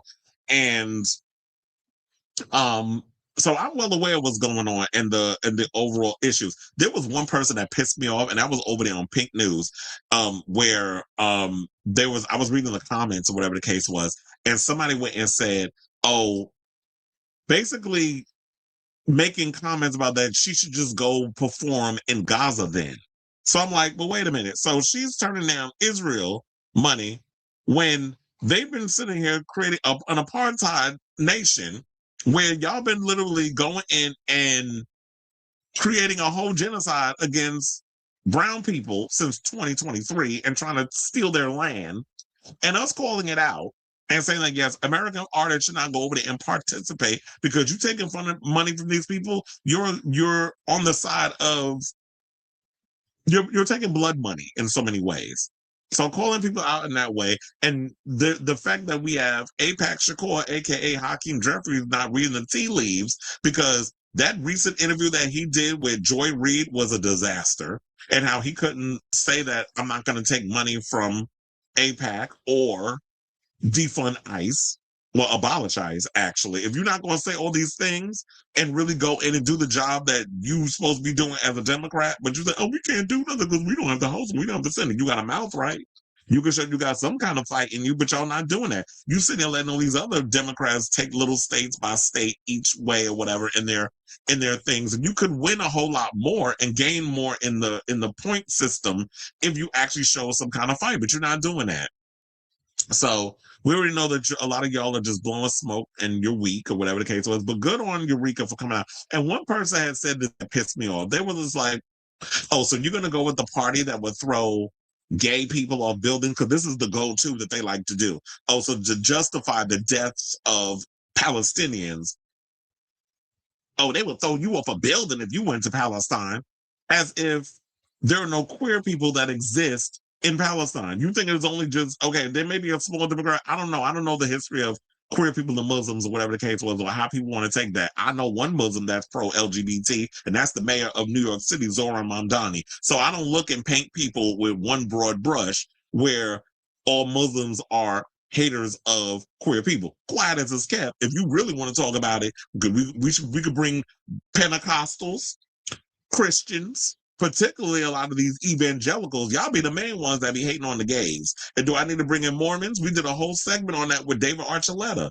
who came out with did he come out with the book already? I don't remember. But did a whole book on his struggles of being a homosexual in Mormonism. And the struggle that he was going in. So we're going to go there and do that. Then we could bring other religions and things into the conversation too. So let's not just automatically just throw that on there because you're an Islamophobic asswipe. And said this, that, oh, are you going to go with the people that throw you off buildings for being queer? Or are you going to side with the people that throw fabulous parties in, circuit parties? And, the pride circuit party. So I'm like, oh, so it's all about partying with y'all. So this is nothing but fun for you. Like, really? That's what we need to resort this to? Some gay stereotypes that always need to be out here shaking our ass and little to nothing. And these people are more accepting of us because, like, fuck out of here. When people say stuff like that, it makes me want to slap the lights out of them. But anyway, with all of this said, I do thank you for coming to your senses and being like, yeah, all money ain't good money. So Discord Adams did respond, and that was on the 15th. That was about 2 days ago, and said Eureka canceled her gig and is finding new management. We can all be advocates for change. So, as I was saying before, I'm glad that she kind of came to her thing. She's like, yeah, I'm all about morals and ideals, and yeah, I'm struggling out here, and I need money to for transitioning and all this other stuff, but all money ain't good money. And if your manager as well hooked you up to this and didn't even tell you like what's going on, then yeah, I don't need that manager around me that's not going to really have my best interests at heart. So shout out to you, Eureka. But anyway, so I say all this to say, what do you guys think of this story regarding this whole debate regarding Eureka and the Tel Aviv drama and the fact that, yeah, after she received all the backlash, and I feel like in the future, we definitely need to come to people with an open mind and really educate on certain things. Because not everybody, we have to realize sometimes not everybody is as well versed in politics as you may think. A lot of people just keep their head down and just start working and don't be thinking about all the craziness in the world because they got a lot of things on their mind that they're dealing with. Eureka with her sobriety, Eureka with her transition, and all the other things she may have going on. And not everybody's out here thinking about free Palestine and all this other stuff because a lot of people don't know. So let's take the time to actually educate people. And at least she was willing to listen. Now, if she was going to be all mean-spirited and combative, then it'd be a different story. But at least she had an open mind and she was like, yeah, y'all are right. I'm listening. I'm learning. And now I'm no longer with the people. So let me know what you guys think of this story in the comments down below. Eureka is like that one kid who will always get away with everything and is now facing the realities of the real world. Well, I always say that, like, not everybody's, up to speed like the rest of them. I'm like, girl, where you been? Like, there's been a whole genocide going on for over 2 years, and you just now realizing that Israel is a problem, and we have a government that continues to fund them and give them money. Like, even with all this mess going on, Chuck Schumer, Hakeem Jeffrey is still going hard for them and wanting to give them money. For what? Remind you, we got all kinds of shit going on here, and we struggling. Don't forget to drag Billie Eilish using ICE to boot a guy out of America after her fuck ICE Grammy speech. Oh, she's another phony and a hypocrite. I like the video too. All right, so let's get into some more Drag Race news. And let's talk about Vita Von Teese Star. So she is the latest queen from Drag Race to get eliminated. Look, y'all had about 3 days to watch this episode, or 4 days, so it's not a spoiler. But yeah, Vita Von Teese Star was the latest one to be eliminated, which I'm not surprised because I really felt like at the end of the day, she was kind of coasting anyway. There's a lot of coasters on this show. And they had the right people in the bottom. They had her, and then they had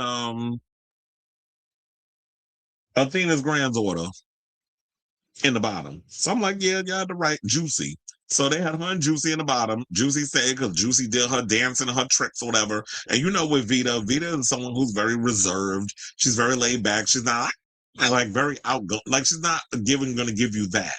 And we already know, like, girls who are that reserved or whatever, they're not going to last on the show. You have to find ways to come out of your shell in so many ways when you're doing a show like Drag Race.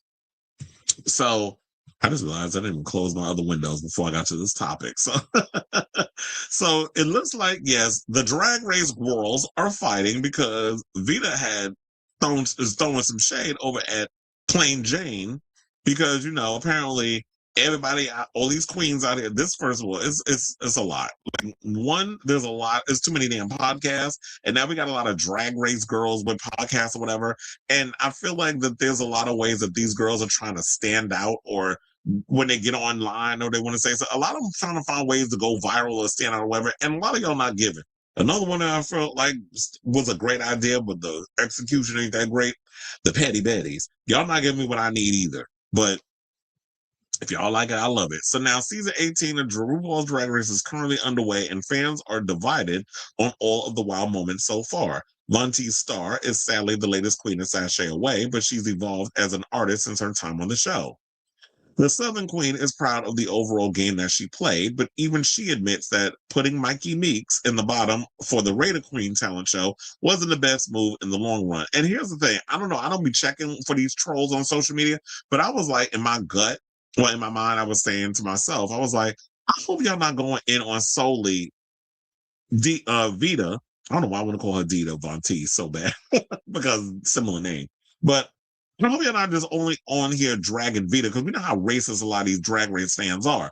Whereas there was a lot of people in that house, or on the show, I should say, that were gunning for Mikey. And we all know Mikey shouldn't have been the bottom. If anything, Mikey should have been at the top. And you already saw like that lip sync in that episode with the second episode, Raider Queen was lackluster. None of them girls deserved to win because I felt like Athena really didn't give us. That was all producer bullshit. So with her win. Now, first of all, she said it wasn't deserved. At the time, there were alliances, friendships, and sisterhood. Some of my girls were a bit closer than others. That played a big part in the outcome. I really apologize to Mikey. I never want to leave a person feeling as if their talent is inadequate. It's just how the rankings played out. This is what she told Pride. Now, when it comes to the runway, Von T Star certainly delivered memorable looks, but the queen reveals that she was hoping to have other outfits already prepared. She said there are 2 runways I was really looking forward to. What really hurt me was that I commissioned a design. Wait. I think they messed up in these damn spellings because they said a designed. I think they meant a designer for the last 3 runways, and they didn't come through. For 3 consecutive weeks, I didn't have anything, so I had to put something together. That took a toll on my mental. There's certainly been no shortage of chaos on season 18 of Drag Race, but some people are not as entertained as they like to be. In fact, Plain Jane even called this season underwhelming and said there are no stars on the cast.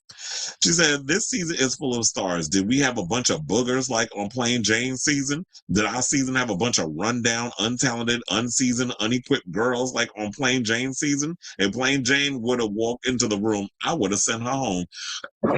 So those are fighting words. As flat as it's kept, I don't even remember who was on Plain Jane's show. But here's the thing. The people said this was going to be a kumbaya season. That wasn't going to be a lot of drama. It wasn't going to be a lot of craziness going on. And yeah, it's competition based, but yeah, it's not short of drama. I mean, I'm liking the show for what it is. Now, is it as crazy, like drama filled as like with Mistress Isabel Brooks and all of them when they be on the show?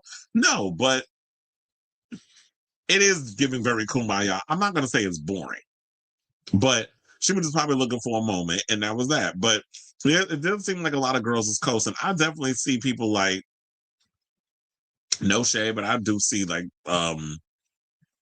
Nene Coco possibly making it all the way to the end and possibly winning the show. I don't know if I see Mikey Meeks. Maybe it'd be a surprise. She could be a dark horse that she can make it all the way to the end. I mean, she's definitely very talented.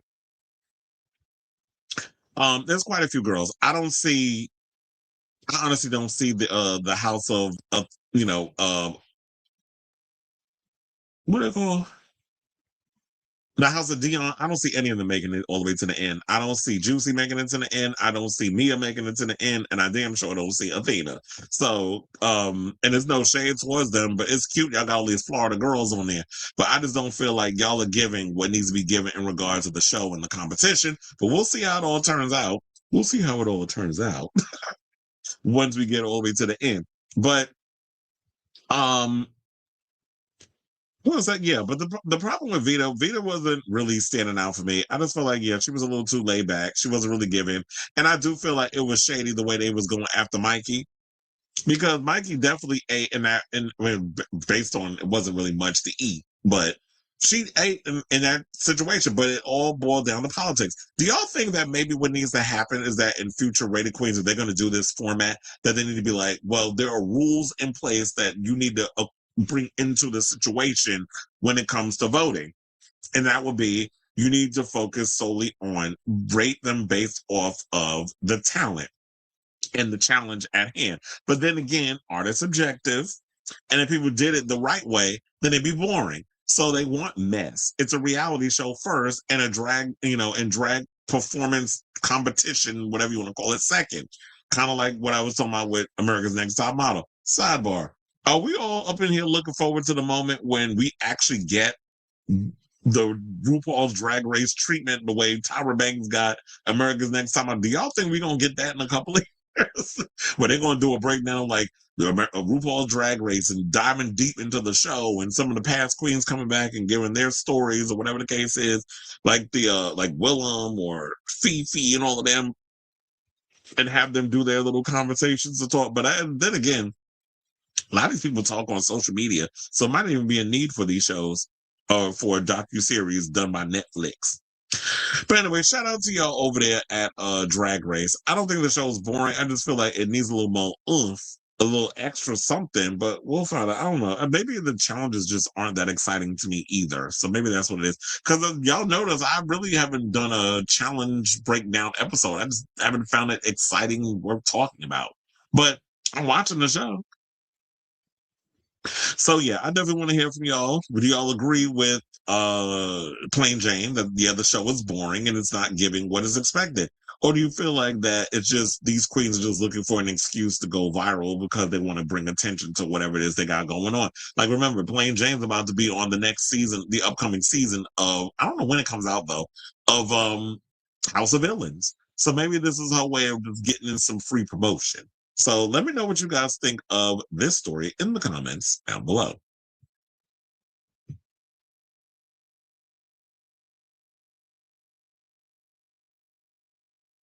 I'm so excited for Snatch Game of Love Island on Friday. I don't watch Love Island, but I'm hooked on a parody of it. Yeah, that'd be cute. Maybe they can find a way to make Snatch Game interesting because, that last Snatch Game we all saw over there on UK versus the World was a choice. Then I was like, this is terrible. And I did like Cardi B. I don't care what Michelle had to say that it was one note. I mean, how else are you supposed to play Cardi B? She is very one note with how she act. I mean, you want her to be up there cussing people out? Vita was a good seamstress, but she was boring on the show. I think Juicy is going to get for.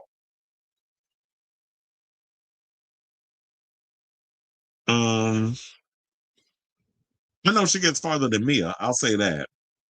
You said Plain is mean just for the sake of being interesting on TV, and that's the worst type of villain. As for Vita, she gave me top 4 T's, but that slowly simmered after her low placement a few weeks back. Yeah, it was like after I saw that. Yeah, and I think it was before the Raider Queen. There was that episode she did before that. I was like, meh.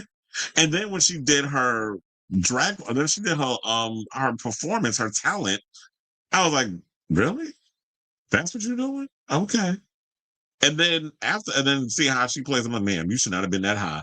But politics played a hand in her placement. And then the following week, it was like when they did the whole acting challenge where they had to do the political video. I was like, And then of course, Juicy like, oh, I need Mikey because we had a connection. I said, yeah, because Mikey carried your ass through that situation. So you wanted that back. And you and Mia together, y'all couldn't come up with nothing. She like 2 empty coconuts, as she said. I was like, I'm glad y'all both pretty. And I said they still trying to hype up that pretty ugly video and they did with Zara Larson. I've been noticing that they've been doing a lot of that. Like I saw that there's another video they put out where they was doing like a rehearsal behind the scenes on how they put it together. My top 4 predictions are Jane, Juicy. Yeah, Jane is definitely in the top. Juicy and Mia are not. Athena is definitely not making it all the way to the end. I've heard stories that Juicy and Mia are not making. Juicy and Mia are not making it to the end. But you're definitely Nene, Coco, and Jane definitely are going to make it all the way to the end of the show. Which I definitely see that. And I was looking at. I was telling a friend of mine. I was like, "There's quite a few of them on that show. I wouldn't mind." I said Kaka with, but I was like, I don't do drag. But I would hunch quite a few people on that show. I remember you being excited for this cast. That this is the strongest cast we've had in a while. Glad to know I'm not the only one who gets bored with. Oh no, I definitely get bored after a while. Oh, sorry. Said, why would you mute? Why would you spoil it? I was like, yeah, this season hasn't been very good. Honestly, the queens are so. So I guess maybe y'all feel that. What's her name? So maybe y'all feel that Plain Jane is correct. Oh yeah, my fault. I be forgetting. I should be up against spoiling stuff for y'all. But you know me. I can't hold water. No, actually I can. I just don't want to hold that water. I don't think y'all cared enough, but I forgot you are a Drag Race fan. And I apologize for not taking y'all consideration. Be like, spoiler alert. But anyway, let's move on to our final topic. And let's talk about this Silence of the Lambs mess. So, previously we were talking about, earlier in the show about accountability and things with America's Next Top Model, something that those people over there that work behind the scenes refuse to do. But at least the people that work behind the scenes on a franchise, on a movie that came out like over 30 some odd years ago, I would say 35, 36 years, right? Because it came out like 1990, I believe, if I'm not mistaken. So, yeah, a 35-year-old movie, at least they took responsibility for some of the transphobic allegory that was in the show. In the movie, I should say. I don't know why I keep calling it a show, but the movie. And I have to say, I love Silence of the Lambs, but yeah, the stuff that was in there alone, So 35 years ago, moviegoers gobbled up director Jonathan Demme's thriller that hit theaters in the dead of winter. Now, some of those involved with Silence of the Lambs are acknowledging its complicated legacy in light of criticism from the trans community. The feature adaptation of author Thomas Harris's best-selling novel starred Jodie Foster as FBI trainee Clarice Starling as she tracks down serial killer Buffalo Bill, known for skinning his female victims. To understand her target, she consults with convicted cannibal and Chianti connoisseur Hannibal Lecter, played by Anthony Hopkins.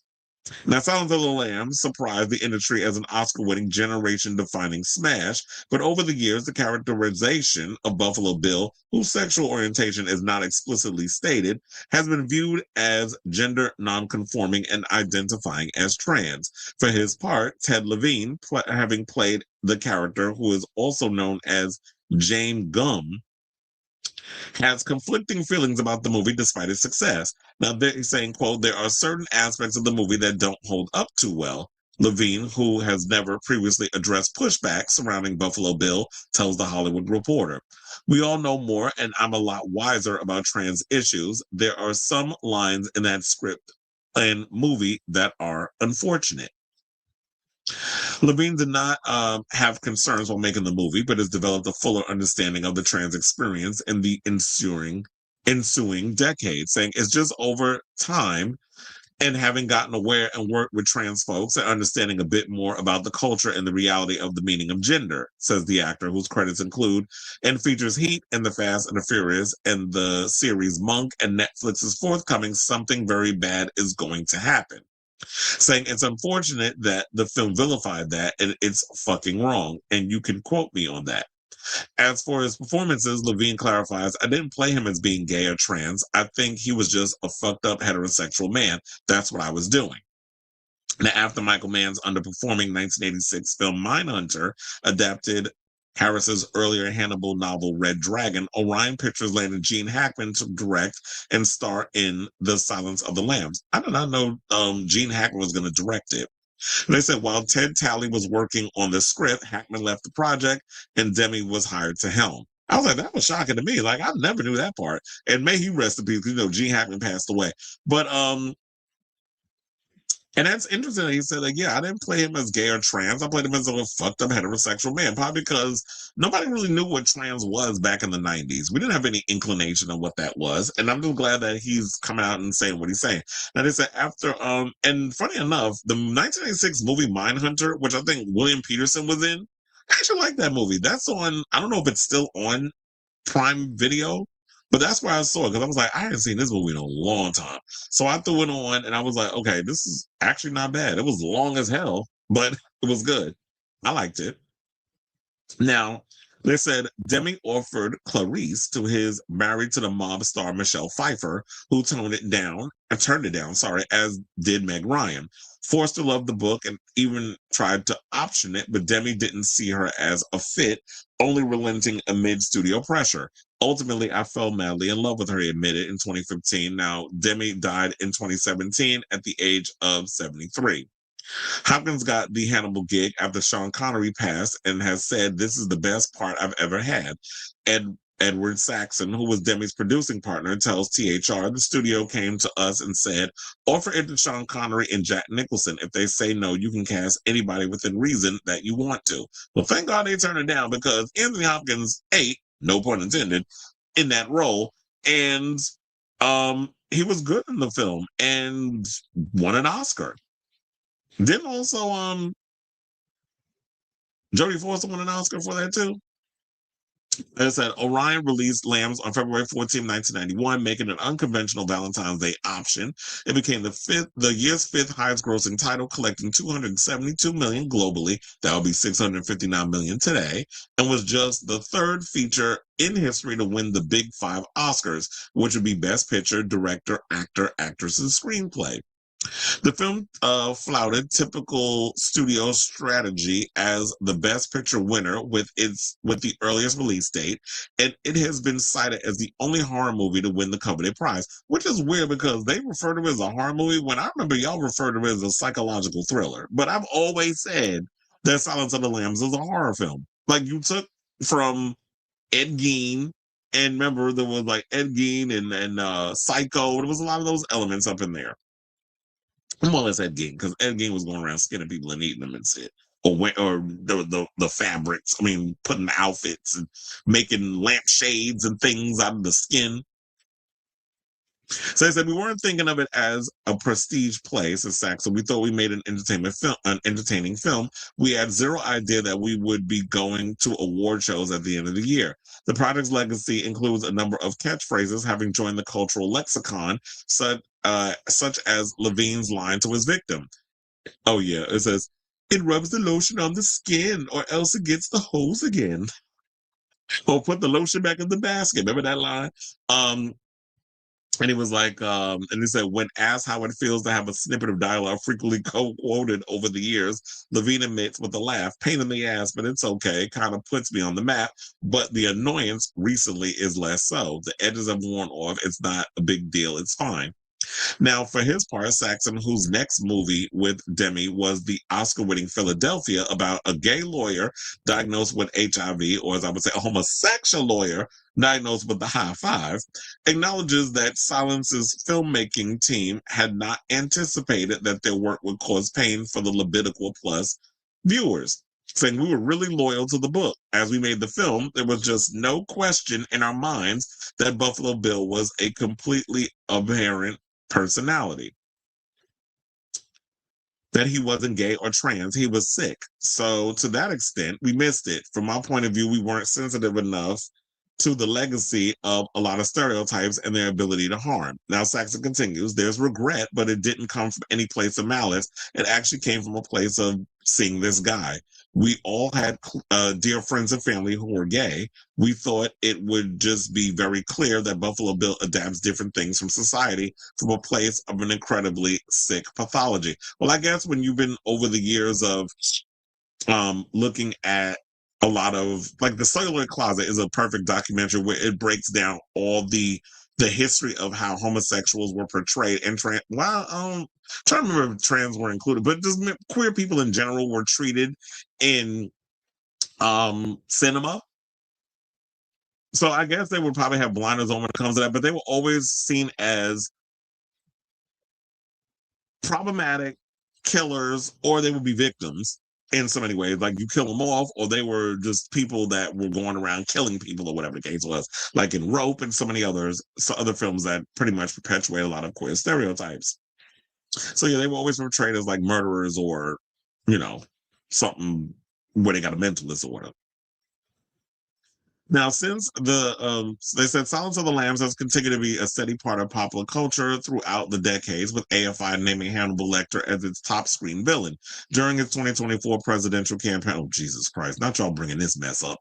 The moron in the White House brought up Hannibal Lecter in reference to migrants, while also having used the phrase "a wonderful man" to describe the character, which is like, how do you even know? He's not even a real person. Now, to compare, but that's probably the dementia talking. Now, to compare people who are looking for a better life coming over the border to Hannibal Lecter is about as perverse as anything we were able to come up with in the film, says Saxon. As for Trump's fascination with the character, the producer adds, it's a fascination with power and an elevated sense of self. Our president is stuck in a period. The Village People, Hannibal Lecter. I don't think he stays up late watching new movies. Now, regardless of any misgivings over the elements of the finished product, Levine holds positive memories from making The Silence of the Lambs, saying Jonathan is a wonderful, wonderful man. He says the director, and the movie was a great experience, probably the best I ever had on a film. Well, yes, I love Silence of the Lambs, one of the great horror films to come out of the 90s, definitely a classic. I love the slow burn of it all. Jodie Foster did a phenomenal job. Jonathan Demme directed it fiercely. Hannibal Lecter, well, Anthony Hopkins definitely, as I stated before, no pun intended again, ate in that part. And Mr. Levine did a phenomenal job as Buffalo Bill. So I could definitely see why there was certain things with the makeup, that he was the lipstick and the tucking the penis in one scene, which is literally this scene here, where he's dancing to the music and the tucking scene and all the other stuff. I could definitely see why people were looking at it as like, yeah, this is kind of like you're painting trans people in this light. That maybe that's what he was thinking. And maybe in your mind, that's what you weren't thinking. But I guess when you are someone who is a part of the queer community, we have incentive to look into these things or to see things that other people won't see, like a blind spot or microaggression, whatever the case is. So we've all been trained when you're an other to look out for things, whereas y'all probably don't see it, but we see it. So this is a case of know better, do better. And they've learned, and they're doing better, and they've acknowledged that some of the stuff in the film was hurtful, and now we can all gradually move on from it. Because the movie is, I mean, it came out 35 years ago. There's nothing we could do about it. But to acknowledge that it's like, yeah, we didn't mean to hurt a specific community. And for that, we apologize. Especially in a time where trans people are under attack in this country and are being used as a scapegoat by this current regime while they're pillaging our communities of its resources. So I say all this to say, what do you guys think of this story? In regards to the whole Silence of the Lambs ordeal. So whatever your thoughts are, let me know in the comments down below.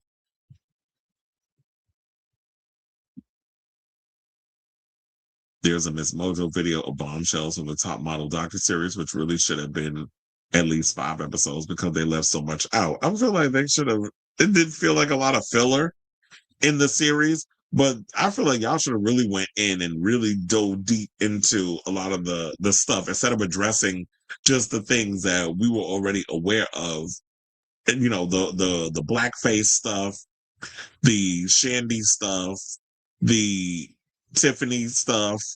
Like, I feel like we should have dove more into it. And I really feel like they should have spoken to more girls. But I feel like there will be this top model thing. This top model thing isn't going to go anywhere anytime soon. So I do feel like more people are going to come out and give their stories. More girls from the show who didn't get there to have a platform. And there'll be other people who worked on the show, maybe or whatever, and they'll come out and say stuff. So I don't think this is going anywhere anytime soon. And I also feel that when it comes to Tyra, the minute that they'll start to come out any kind of promo for Top Model, the revival, Cycle 25, I do feel like more people will come out and it'll be revived again. So I don't think that this is going to just die out the way she thinks it really is. He said, I really think they just keep Discord on the show to make fun of her wall. I mean, she is I do like Discord though. I thought she did, and funny enough, I thought she was quite entertaining when she did the Roscoe's Tavern interview last week. Speaking of which, I just started getting into Scorpios. I was like, I like the fact that we're doing other watch parties besides Roscoe's. Like, there needs to be other platforms that get to have their moments and interview certain queens. I think Coco Montrese was just on one. Speaking of which, I forgot to mention that Eureka just did an interview with Kelly Mansell that I gotta watch. Kenya really isn't funny. Darlene kind of reminds me of Jimbo with her comedy style. Darlene looks like the princess too. I was saying that to a friend of mine the other day. I was like, Darlene looks like the princess. Well, when they had the guys on Top Model, they didn't even mention that or the homophobia the gay models experience. That's why I said y'all could have interviewed the male models too. Like I said, when you have Marvin Cortez was one of the models on the show. Now since then he's been doing. He says he's bisexual, but the only type of content I've been seeing him doing is man on man stuff. So he's been out here doing content and whatever, and that's basically where his career is. He's doing adult cinematography on the OF site, among other places, but I'm assuming it's OF. But yeah, there should have been conversations about that. Remember that fake beard that they put on that guy's face? That was a mess. I was like, Tyra, what are you doing? I was watching you on TV, but I definitely want to thank you for your work, time, and keeping us informed of pop culture. Well, thank you. You said you was watching me on TV. Oh, I guess. Wait, what happened? You said you was. You were watching me on the TV, but something happened? Well, thank you. I'm glad you asked because somebody was in the comments telling me to grow up and I just had to ban their ass. I was like, grow up about what? I wasn't going to go there. I'm trying to be better. I don't want to be up here cussing everybody out every time somebody comes in the comments. So now I'm just going to block. I'm not even give you a warning. I'm not giving you time or energy. You're just going to just vanish. Poof, be gone. So he said, but yeah, so seeing this come in, this is much better. So that just warmed my black little heart. We said, I want to thank you for your work, time, and keeping us informed on pop culture. Because yes, sometimes I'll be wondering, I have my moments. I'm like, am I just wasting my time doing that shit? Because this is an all-day thing. Like I already told you, once I'm wrapping this show, then I gotta go eat something. Because I haven't eaten anything. Probably because I wasn't hungry. Like all I had earlier today, I just had cereal, and that's kept me full, surprisingly. And that's weird because cereal don't keep nobody full. That's like literally eating air with milk. So, yeah, after this, I gotta go eat something, and then I gotta go put in the timestamps for the show, and then edit down some of the segments, some of the stuff. Oh, okay. He said Will won the Amazing Race with his husband. Oh. I never really got into the Amazing Race. He said, oh, you're saying there was an issue with YouTube earlier and it was down on TVs. Yeah, because I remember like usually when I watch YouTube, if I'm in the kitchen cooking or whatever, I'll watch YouTube videos and I watch it on my iPad. I used to watch it on my phone. Now I just use my iPad. But then now I'm just like, and then when I'm like down on the couch, whatever case is, putting the show together, I'll have it on the TV. And I prefer to watch that way because you get to see everything. My big old head and everything. So I guess, well, I don't know. Is it back up on the TVs? Let me know. Because I know a lot of, I do notice I get more traction on the phones. But, I was like, let me see what else is going on in the YouTube sphere after all of this. And I'll probably just catch up on it. But if not, if it's still down or whatever, I'll just catch up on other stuff like Drag Race, UK versus the world on the TV until they get YouTube together. But anyway, so we're at the end of the show. I want to thank you all for tuning into the show and supporting me and listening to me run my mouth for almost 4 hours. and all that good stuff. Felix says that the TVs and stuff are working again with YouTube, so that's a good thing. But yeah, so love you all for watching. Thank you all for tuning in. I'll be back on tomorrow with a brand new episode of the show, Lord willing, if they got any good juicy topics and all that good stuff. So yeah, love you all for watching. Thank you for your continued support. Thank you for tolerating all this craziness on this messy show of mine. And until next time, ciao, darlings.